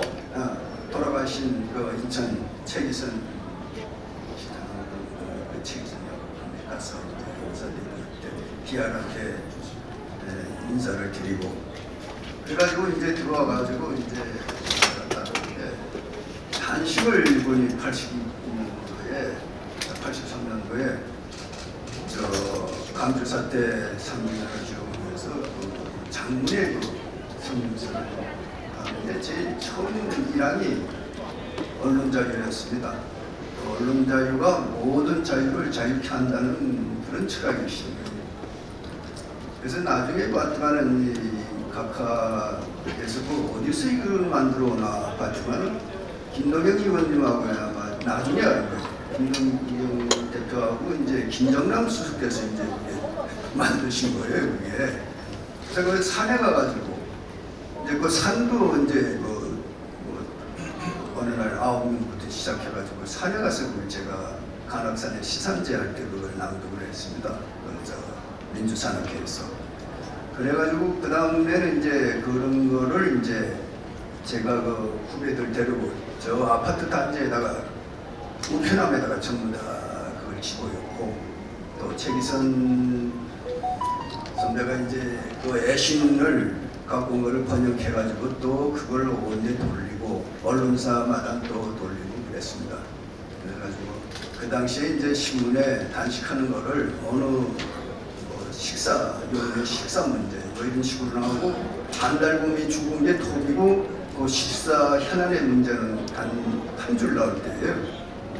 그래서 그리고 그다음에 민추업을 이제 만들 때는 제가 미리 연락을 하고 그 집에 가서 문을 두드리니까 전화 받으신 분이 문장 보고 나가고 안 계시는 거라, 사인을 받은. 그런데 제가 참 당황스럽죠. 또 어른 모시고 그 아파트 가서 배를 눌렀는데 집안에 사람이 없고 반응이 없는 거예요. 그 한 30분 전에 전화를 하고 상도동에서 반포 아파트로 간 거예요. 그러니까 참 이거 송구하기도 하고 그런데 가자, 다음에 또 오면 되지. 그렇게 해서 저 조정병이 굉장히 뭔가 말할 수 없는 고마움을 느끼는 거예요. 내가 역할을 연락을 했는데 분명히 그분은 안 계시고. 그래가지고 또 반포에 지금 보니까 김도영 대표 집인가 그렇게 있는데 아마 김정남 수석도 계시지만 하여튼 문을 들어가는데 그 라인으로 안 들어가고 딴 라인으로 들어가가지고 옥상으로 해가지고 이제 그 같은 동인데 이제 들어가시는데 저도 모르죠. 어느 집에 가 계시는지. 그렇게 그 당시에는 뒤에는 이제 상도동에는 차가 한 대가 따라다녔습니다. 정보 경찰차가. 그 다음에 이제 동교동은 2대가 따라다녔습니다. 참 요새 이야기하면 후배들이 그게 뭐 하는가 하지만은 일거수일투족 어느 집에 어느 음식점에 가면 7군데서 나와가지고 누가 돈을 냈느냐 또 무슨 대화를 했느냐. 그래가지고 그 집 할머니들이 왔다 오시는 거는 고마운데 다녀가고 나면은 자 검찰에서 나와 경찰에서 나와 그다음에 정보 반사에서 나와 뭐 나오는 데가 그렇게 많아서 물어보는 거예요. 몇 분이 모였냐. 그다음에 이제 애교구락부에서 이제 각하고 동교동 각하가 이제 그 당시에 만나실 텐데 그게 도청장치를 한 거를 두 분이 아시고 갑자기 옆방으로 옮기는 거예요. 그러면 옆방에 숨어있던 정보분들이 아주 이게 난감한 겁니다. 두 분이 밀담을 한 거를 녹취를 해야 되는데 아마 그 예약을 해놓으면 아마 그 테이블 밑에다가 뭘 붙이는 것 같아요. 그렇게 이제 첩보전 비슷하게 모든 게 하고 그다음에 전화를 상도동 전화도 이용할 수가 없으니까 공중전화로 하는데 제 양복이 정다리게 구멍이 났어요. 동전 때문에. 그러니까 우리 DR 대표께서 야 그러지 말고 수추하고 메모 잘하고 몇 가지 팁을 주시더라고. 응? 그렇게 해서 기록하고 그렇게 작은 수추 이렇게 해서 잊어먹지 말고 잘하라 진행하고요. 그 다음에 이제 상당학당 이제 우측 그렇게 사인받을 받고 있었습니다. 그리고 그 다음에 이제 그 김일성이가 갑자기 죽은 거를 우리는 그 텔레비를 보고 이제 우리 김서구 수석께서 이제 그때 가가지고 쪽지를 그때 여성 대표들하고 칼국수를 드시는데 오찬중에 평양방송을 해서 이렇게 서가있다고 나왔습니다. 그러니까 그 당시 뭐 잘 아시겠지만 뭐 딱 말씀이 아쉽다 그랬잖아요. 그 아쉽다 그 세자예요. 세자 아쉽다. 그래서 아쉽다 했더만은 기자들이 나한테 전화 왔어요. 야 아쉽다 다음에 뭐야?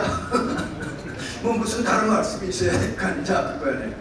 근데 딱 그때 아쉽다 하고 그냥 그렇게 말씀하시고요.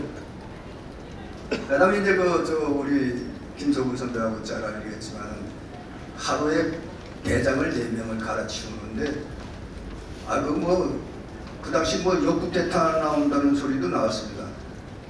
근데 별자리가 이게 시기가 안 되니까 만들어 놓은 게 없고 주문 제작입니다. 별 4개가 그 견장을 답니다 이렇게.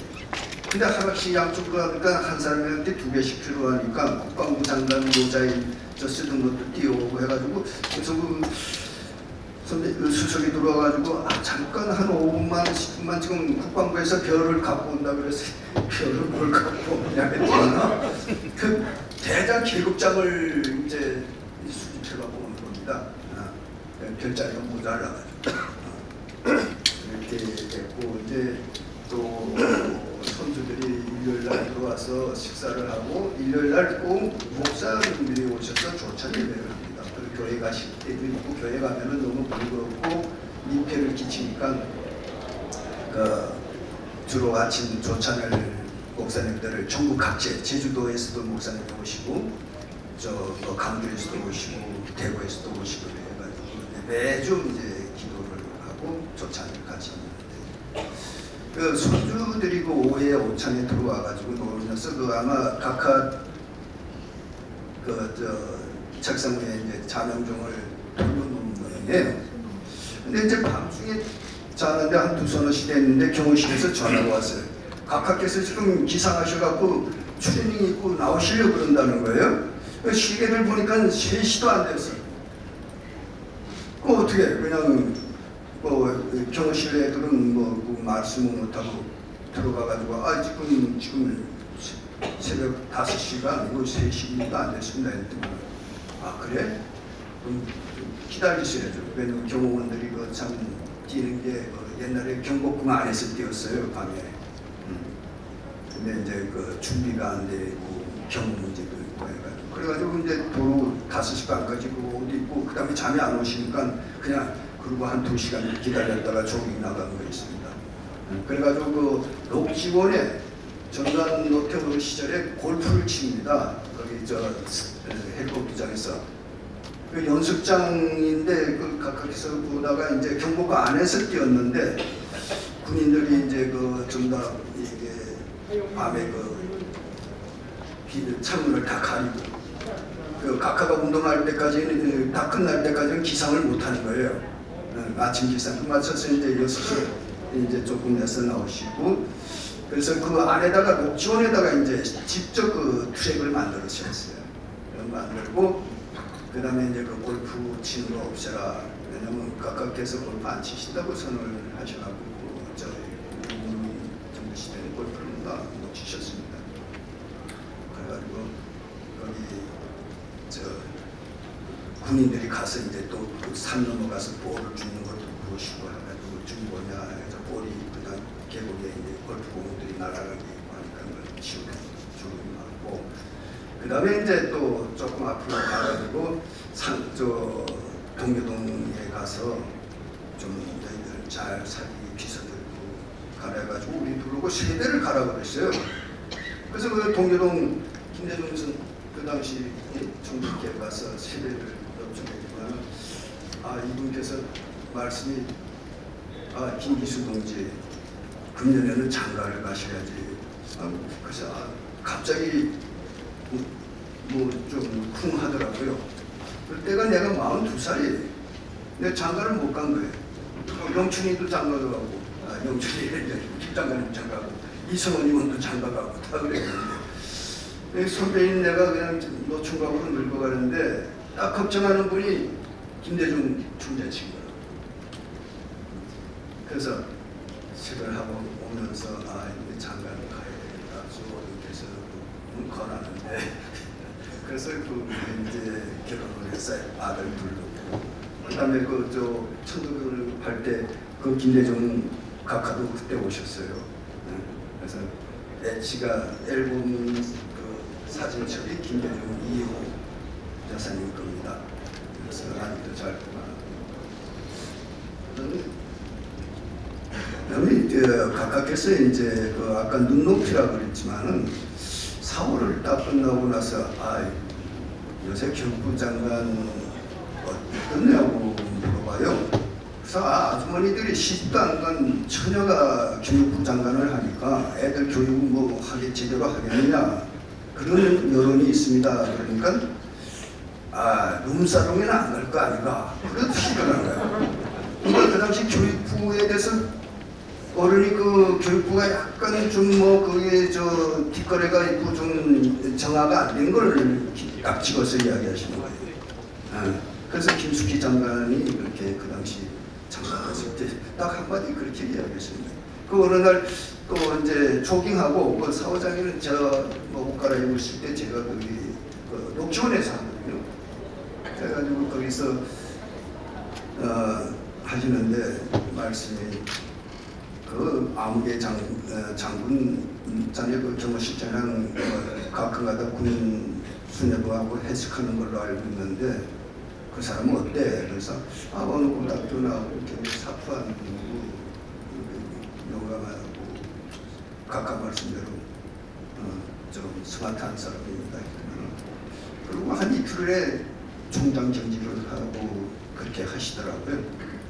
그러니까 한 번씩 이렇게 툭 던지는 말 속에 그 노중이 있고 그래서 그걸 다 확인했어요. 그리고 늘 밤에 이렇게 기도하고 주무시기 전에 이것저것 생각을 많이 하시는 분입니다. 그래서 남들이 보면은 전격적으로 인사를 하는 것 같은데 거기에 대해서 한 번도 짚고 넘어가시고 해서 또 여성부를 많이 체크를 하려고 그러니까 여성부에서 그렇게 자격이 그 여성이 그때는 여성 자본이 좀 요새처럼 많지 않았어요. 그러니까 다 사정이 있더라고. 그래가지고 여성부 장관이 그래도 최대 3명 정도 있죠 아마 한 학기에. 그래서 그 당시에 하고 여성들 파출소 소장도 경찰도 그렇고 사관학교에 여성들 입학시키는 거 다 그렇게 그때 추진한 거고 너무 하는 일이 많습니다.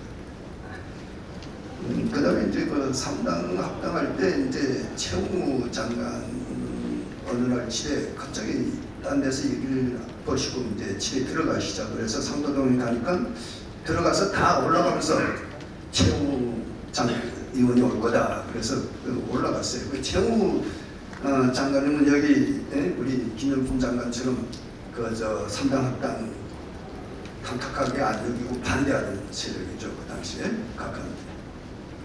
그러니까 그 두 분이 올라가서 하고 그때 최무 장관이 내려오는데 의원이 내려오는데 영부인님이 딱 지키고 현관에 있다가 뭐 어떻게 두 분 말씀 잘 안 하셨죠? 하니까 뭐 저더러 뭐 돌이라 하는데요 하니까 그럼 잘 됐네요. 큰 돌 작은 돌 하면 안 되겠어요.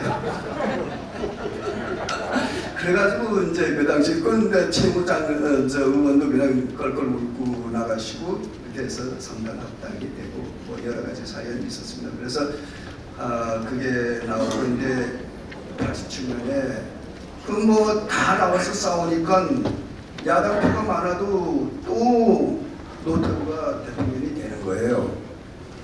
그러니까 어른이 그걸 이제 산에 가셨습니다. 대천동에서 밤을 새우시고 제가 그때 그 좁은 대천동 그 산장에서 처음 각하고 이게 소주잔을 받아서 제가 대장을 했습니다. 그때 사람도 있고 그 이승원 비서가 있었고 그래가지고 그 산속을 많이 누비고 다녔는데 그래서 내려오니까 이제 부산에 가서 해운대 조선호텔에 있는데 밤에 정재훈 의원이 오셔갖고 아마 각하한테 눈을 밖으로 합시다. 그래가지고 이제 88년 올림픽 때 러시아가 오고 나서 89년에 3월달에 각하께서 모스크바로 가시게 된 거예요. 그 당시부터 이제 세계화의 꿈이 이루어지시고 눈을 밖으로 좀 돌리시자 이런 의미로 이제 진행이 된 것 같습니다. 뭐 여러 가지 많은 이야기도 있습니다만 제가 그런 이야기로 이만 말씀을 마치겠습니다. 저는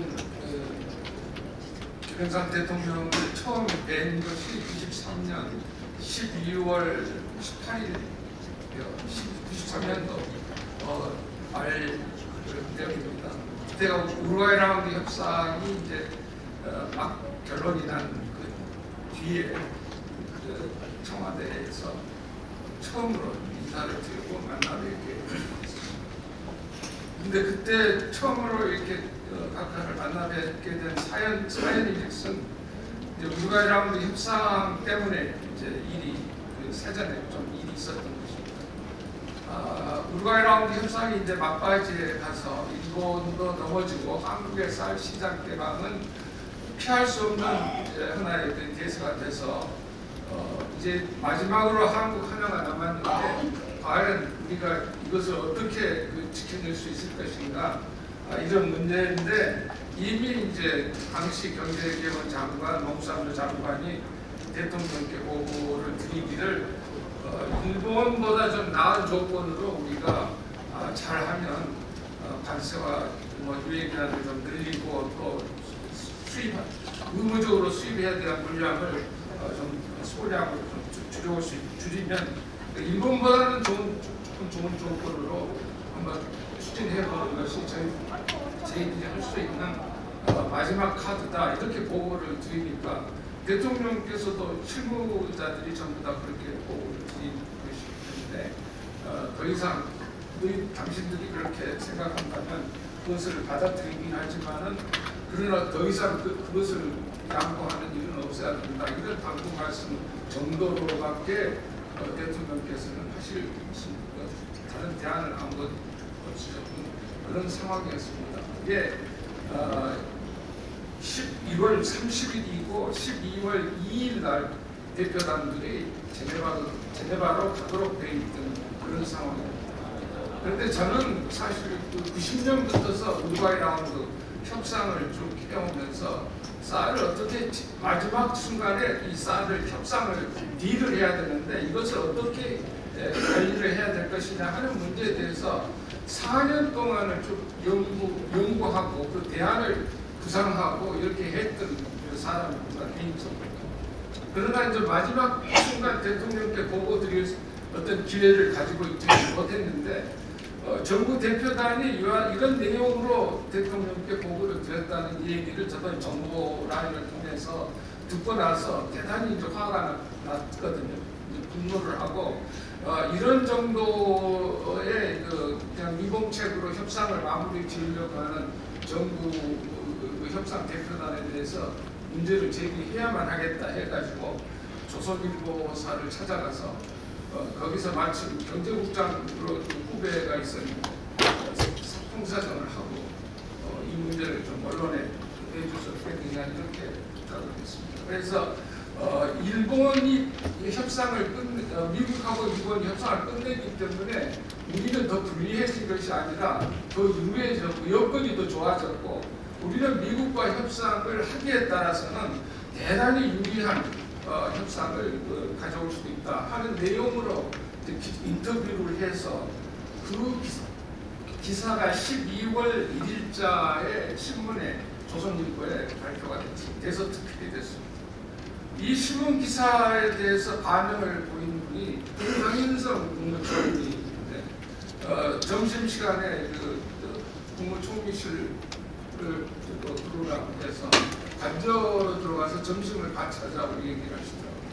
그래서 거기에서 이야기를 점심을 같이 하면서 자네가 가지고 있는 더 좋은 조건의 협상 대안이 무엇인가라고 설명을 해봐라 이렇게 얘기를 하셔서 대통령께서 이제 그 재임 기간 동안에 앞으로 쌀 시장 절대 개방하지 않겠다고 이런 약속을 하셨기 때문에 이 문제를 하기 위해서는 그런 그 약속을 관철시키기 위해서는 그 유예기간 동안 5년 처음 유예기간이 10년을 우리가 받을 수 있는 조건이 거의 확보되어 있기 때문에 처음 5년은 0%로 얘기를 하고 그 다음에 나머지 5%는 1%다 2%다 이런 정도의 아주 최소한의 어떤 접근 방안을 가지고 미국 측과 마지막 협상을 해야 됩니다.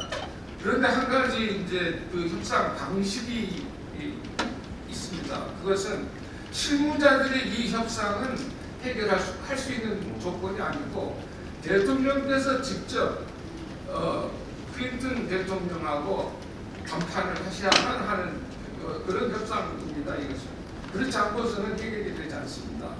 이렇게 건의를 드렸는데 보고를 받으신 황인성 총리께서 이제 잘 들었다고 하고 상당히 고민을 좀 하시는 것 같아요. 그러시면서 한참 있다가 방금 자신한테 그 설명한 내용을 대통령 보고 자료로 이 자리에서 좀 만들어줬으면 좋겠다. 내일 아침 대통령과 그 주례 회동이 있는데 일단 이 말씀을 대통령께 드려보겠다.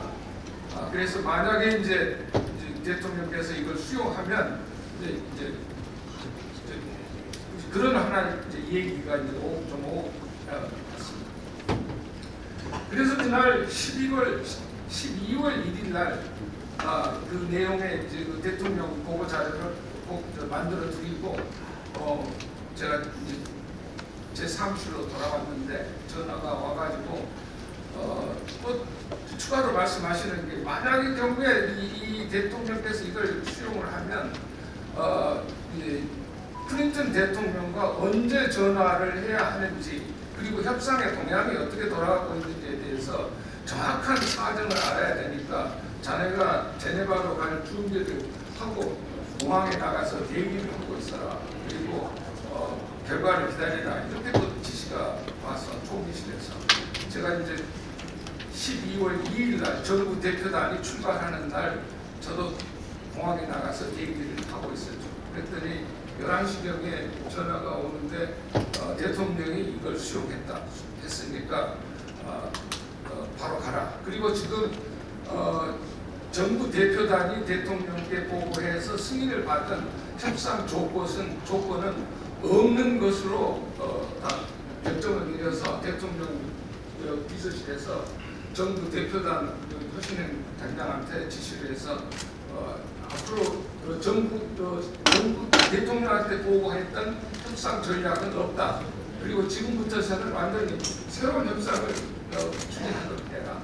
이렇게 이제 얘기가 진행이 됐고 제가 거기 제네바로 가서 대통령께 이제 협상 언제 클린턴과 전화를 해야 되는지 하는 등등에 관한 문제를 계속해서 정세 보고를 별도로 정부 대표단과는 전혀 관계없이 이것을 이제 대비로 해서 별도로 대화를 문의를 했었죠.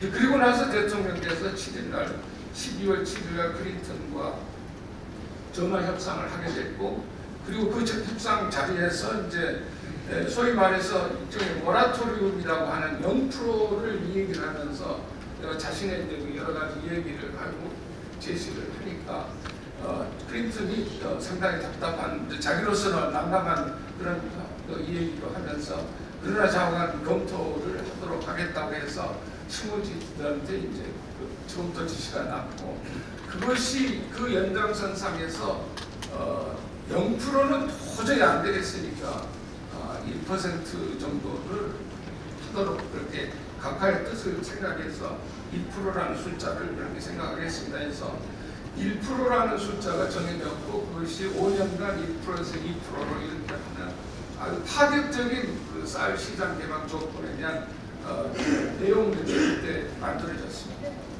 이 이야기를 제가 왜 말씀을 드리냐면 이 하나의 에피소드는 저는 그 각하들 성격이나 뭐 여러 가지 모든 면을 모르긴 하지만은 오늘 강의를 해주신 김영준 교수님도 그렇고 여러분들의 얘기를 얘기할 때 각하가 가지고 있는 가장 특징적인 그 리더십, 승부사적인 어떤 결의를 가지고 일을 처리해 나가시는 그런 하나의 면을 아주 단편적으로 보여주는 대표적인 사례가 아닌가. 역사적 우리가 연구 대상으로 삼을 수 있는 그것은 클린턴 대통령과 흥정을 하라는 것이고 그것도 말도 안 되는 흥정이죠. 그 당시로서는 이미 대세가 기울어져 있는데 한국의 쌀을 가지고 아주 구체적인 쌀의 몇 %를 가지고 흥정을 하라는 얘기를 어느 대통령이 그것을 수용을 하겠다고 그래 내가 하겠다 이렇게 말씀을 하실 대통령이 역사에 있을 수가 있는가? 김영삼 대통령이 아닌 거죠. 그런 측면에서 김영삼 대통령의 그 어떤 리더십의 모습이 아주 단적으로 드러나는 것입니다. 그런 고민의 과정을 거치면서 김영삼 대통령은 국민들한테는 이미 내가 절대 쌀시장을 개방하지 않겠다고 약속을 했기 때문에 본인은 미국 측과 최선의 방식을 통해서 그 당시 제네바에서는 김영삼 대통령이 아주 대박을 터뜨렸다. 요즘 우리말로는 빅딜이라고 영어로 하면 대박이라는 표현이겠죠. 빅딜을 했다고 해서 가장 최고의 협상을 했다. 이렇게 해서 그 가트의 사무총장 자체가 참 대단한 사람이다. 김영삼 대통령. 이렇게 평가가 날 정도가 되는 협상의 결과를 가졌음에도 불구하고 국민들한테는 사과의 메시지를 사과 텔레비전으로 사과 방송을 하시는 거죠. 그러면서 내가 이 약속을 지키지 못한 것에 대해서 정말 참담하고 정말 미안하고 죄송하다. 이러한 국민들한테 솔직한 그 말씀을 드리는데 그 당시에 저는 제네바에서 가까이 그 텔레비전 방송을 들었었고 그것을 쳐다보는 사람들은 한국의 대통령이 정말 멋있고 용기가 있다, 솔직하고 이런 평가를 하는 모습들을 그 현장에서 볼 수가 있었습니다.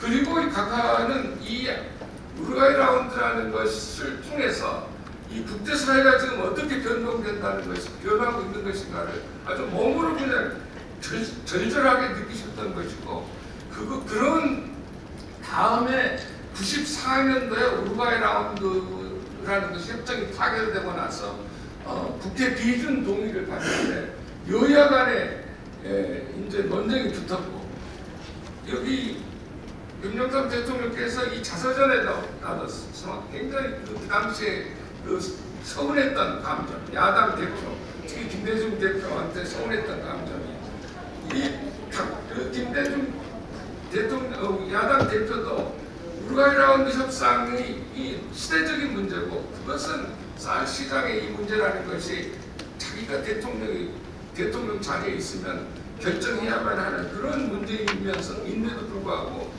이 내용을 잘 아는 사람이 그렇게 쌀 시장 개방했다고 약속을 위반했다고 하면서 비판하고 우루과이 라운드 협정을 비준할 수 없다고 비준동 반대 운동을 벌이는 것에 대해서 너무나 이제 그 마음속으로 서운한 감정을 이 자서전에 드러내놓고 계십니다. 그러면서 이제 우리 사회가 이런 분위기가 돼서는 안 되겠다. 한국 사회가 이런 사고방식이나 이런 것을 뛰어넘어야 되겠다. 우리들의 사고방식을 이제는 세계화해야 되겠다. 세계 속에서의 우리 의식과 구조를 바꾸지 않으면 안 된다. 이런 생각을 가지고 계시면서 세계화라는 메시지를 점점 하나의 정부 정책의 방향으로 정부의 후반기 개혁과 변화의 그 정책의 방향으로 세계화라는 담론을 구상하기 시작했고 만들긴 했고 이것을 이야기하는 시점을 언제로 잡아야 될 것인가를 생각하고 그것은 시드니에 가셨을 때 94년도 12월 달에 시드니에 가셨을 때 이것을 구체적으로 선언하는 형식으로 해서 세계화 구상을 이제 대중 앞에 처음으로 표현을 하고 계십니다. 그런데 대통령의 그 여러 가지 93년도 말부터서 우루과이 라운드 말부터서 94년도에 연설문들을 전체적으로 쳐다보면 계속해서 우리가 세계화로 나가야 된다는 단어들이 나오는데 이것이 이 메시지가 그냥 흘려 지나가는 말로 모든 사람들이 그것을 받아들였지 진지하게 바깥에서는 이것을 하나의 거대한 그 정책 담론으로 개혁 정책의 담론으로 생각한다는 생각을 아무도 안 했던 것입니다. 그래서 많은 사람들이 그 세계화 시드니 세계화 얘기가 나오니까 이것은 김영삼 대통령의 또 하나의 깜짝쇼다 이렇게 얘기들을 하고 사실상 많은 전문가들도 김영삼 대통령이 이것을 즉흥적인 언론 플레이였다고 이야기를 써놓고 있습니다. 지금도. 저는 그 유명한 그 편전이 김영삼 편전이라는 그 김상욱 씨가 쓴 글에도 정확하니 이 즉흥적인 언론 플레이였다고 이렇게 써놓고 계시는데, 김영삼 대통령은 본인 당신이 자서전에 5쪽에 걸쳐서 내가 시드니에서 세계화 구상을 얘기할 때 구체적으로 어떤 생각을 가지고 앞으로 대한민국을 개혁시켜 나갈 것인지에 대한 구상을 밝히고 있습니다. 5가지 전략에 대해서 얘기하십니다. 그리고 나서 거기에서 시드니에서 돌아오셔가지고 제일 먼저 12월 13일, 16일 날 단행한 것이 정부 조직 개편. 정부부터서 조직을 개편하고 이 정부가 세계화의 주체가 되려면 정부가 달라져야 된다. 이렇게 해서 그때 만든 그 정부 부서가 재정경제원을 비롯해서 정보통신부도 만들고 보건복지부를 만들고 환경부를 만들고 이런 새로운 부처들을 만들고 통합하고 없애고 하는 이런 내용들에 대해서 소상하게 회고록에다가 써놓고, 심지어는 그것을 갖다가 내가 이제 세계화 내각을 만들었다. 그리고 그 당뇨들에게 당신들은 세계화 내각의 일기다. 이렇게까지 얘기할 정도로 그 세계화의 메시지를 담고 있는데, 그러나 우리나라의 답답한 이야기는 오늘 이 시점까지도 많은 사람들이 이 김영삼 편전, 그리고 여러분들이 오늘 받아보신, 대단히 죄송한 말씀이지만 김형준 교수가 쓴 자료의 26페이지 보면 김호진 교수가 그렇게 훌륭한 정책 교수지만은 이분 자신도 여기다가 세계화에 담긴 복잡한 정치 경제적 의미를 김영삼 대통령이 정확하게 이해하지 못하고 이를 하나의 구호로 사용했던 것이 문제라고 이렇게 서술돼 있습니다. 이 순간까지도 이런 메시지를 세계화에 대해서 이야기를 한다는 것은 정말로 답답한 일이고 안타까운 일이 아니지 않겠는가. 더군다나 이 세계화라는 후반기에 김영삼 대통령은 전반기는 민주화를 위한 개혁 작업에 추진을 했고, 이제부터서는 우루과이 라운드라는 것을 기점으로 해서 대한민국을 세계화시키지 않으면 세계 속의 중심국가, 세계 속의 인류국가로 세계를 이제는 세계화 나란히 나가는 그런 나라로 만들지 않으면 대한민국은 미래가 없다. 이렇게 말씀을 하시고 그 메시지를 담고 구상을 했던 것인데, 지금이라도 이제 모든 분들이 전문가들이, 저 자신도 그런 생각을 가지고 있습니다만, 이 김영삼 대통령의 그 최소한 자서전이라도 보고 이 세계화를 정확하게 그 사실대로 국민들한테 전달하고 해석하고 실제 이분이 어르신이 했던 일들을 해나가야 되지 않느냐. 그래서 김영삼 대통령이 가장 김영삼 대통령을 희화화시키고 있는 메시지의 그 키워드가 세계화입니다. 이것을 바로 잡는 것이 김영삼 대통령을 재평가하는 제1의 과제라고 합니다. 그리고 한마디만 더 하면 시간이 됐으니까 하나 예고로 말씀을 드리고 싶습니다. 제가 지난 3년 동안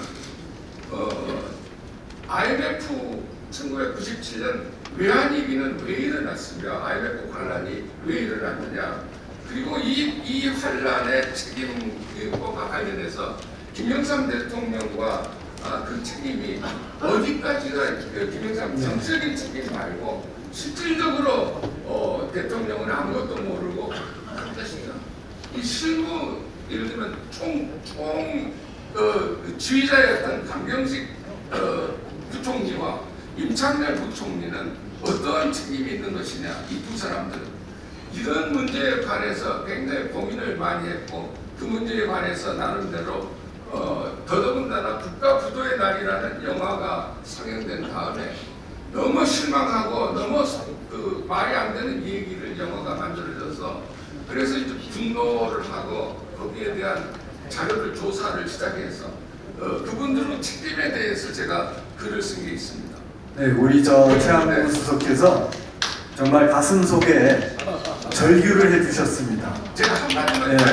드리겠습니다. 네. 그래서 그 임창렬의 책임론에 대해서 얘기를 했는데 임창렬 씨가 저에게 명예훼손을 내 소송을 제기를 해서 3년 동안 법정 다툼을 했습니다.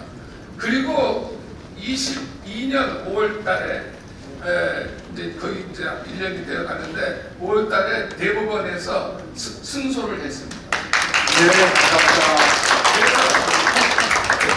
임창렬의 책임에 대해서 이제 책임을 묻는 제가 이제 글을 쓴 것에 대해서 승소를 했는데 도대체 그 모든 관리들이 그 모든 책임을 대통령께서는 이 자기가 다 데리고 있는 관리들이기 때문에 내가 정치적으로 모든 책임을 진다 하는 것에 대해서 너그럽게 생각했지만 이 관리들은 그런 대통령을 바보로 만들고 대통령은 내가 이런 얘기를 하면 알아듣지도 못하고 딴 얘기나 하고 다른 시계나 쳐다보는 대통령으로 묘사를 한다든지 이런 식으로 해서 정말로 무책임하고 책임을 져야 되는 그 관리들 그 당시 IMF 상황에서 예를 들면 강경식과 임창렬의 그 책임 이 문제에 대해서 이번 그 시리즈를 통해서 그 정확한 내용들을 여러분한테 다시 한번 소개드릴 수 있는 시간을 갖도록 하겠습니다. 네,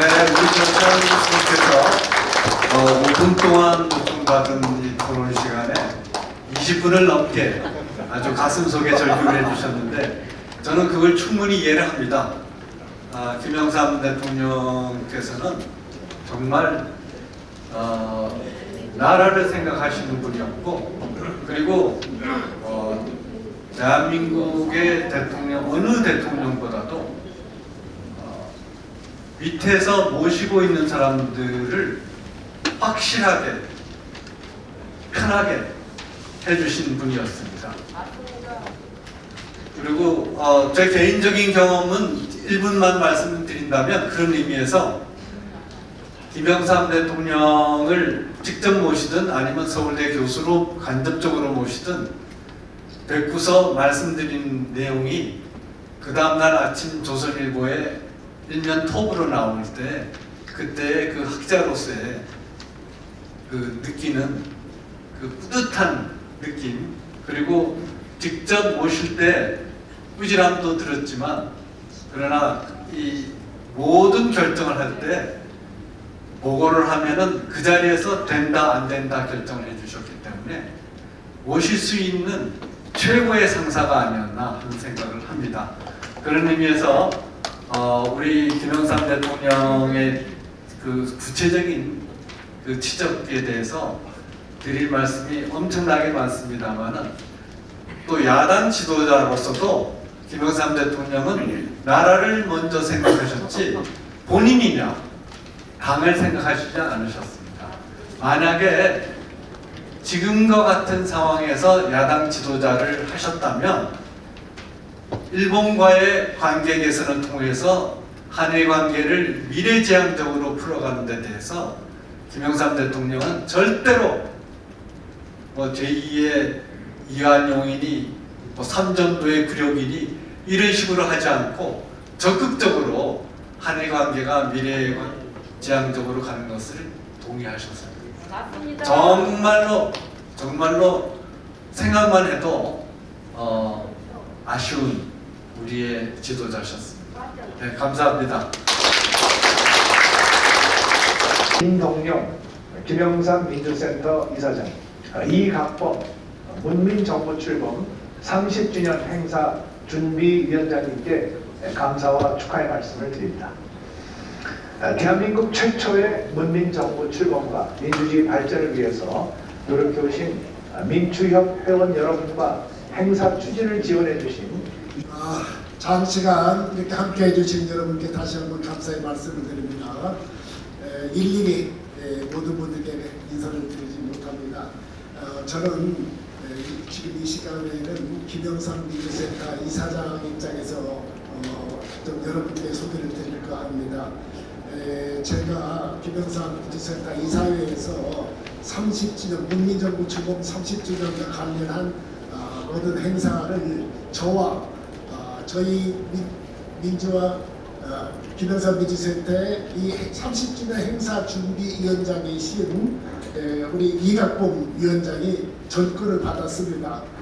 그래서 이각범 위원장과 제가 또 김무성 우리 이사와 함께 논의해서 앞으로 최소 6번 정도 행사를 가지려고 합니다. 간략하게 그걸 좀 소개를 드리려고 합니다. 그 전에 이각범 교수 여러분들 잘 아시죠? 이각범 교수는 바로 청와대에서 정책수석을 하셨을 뿐만 아니라 지금은 카이스트 대학의 명예교수로 있습니다. 그리고 윤석열 대통령 취임사를 아마 책임진 취임사 준비위원장으로 활동을 하셨고 이제 우리 김영삼 민주센터 문민정부 출범 30주년 행사준비위원장을 맡고 있습니다.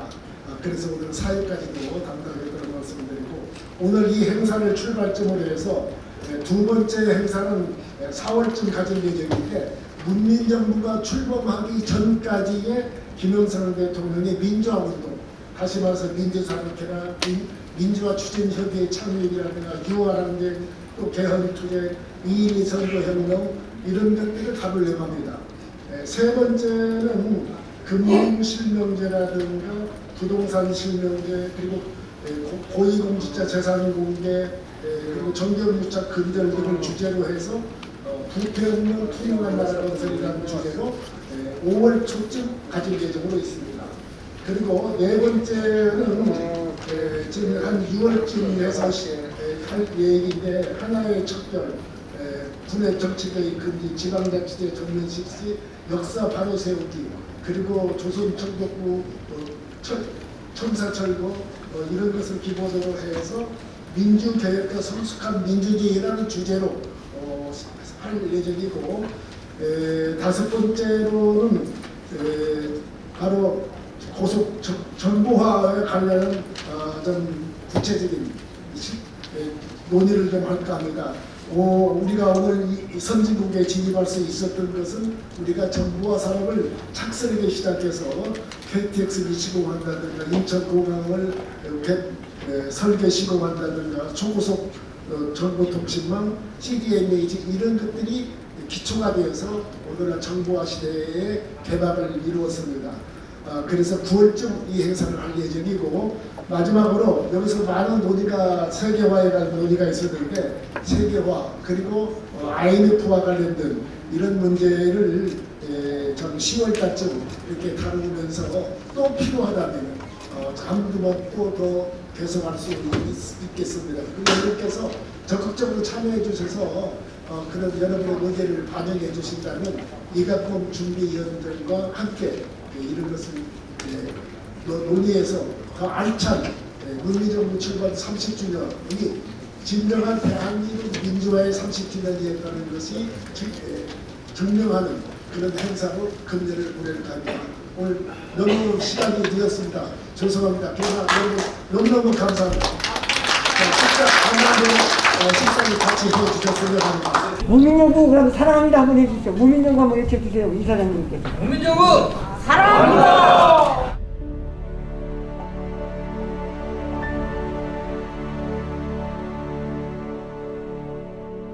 잠깐 여기를 눌러주세요.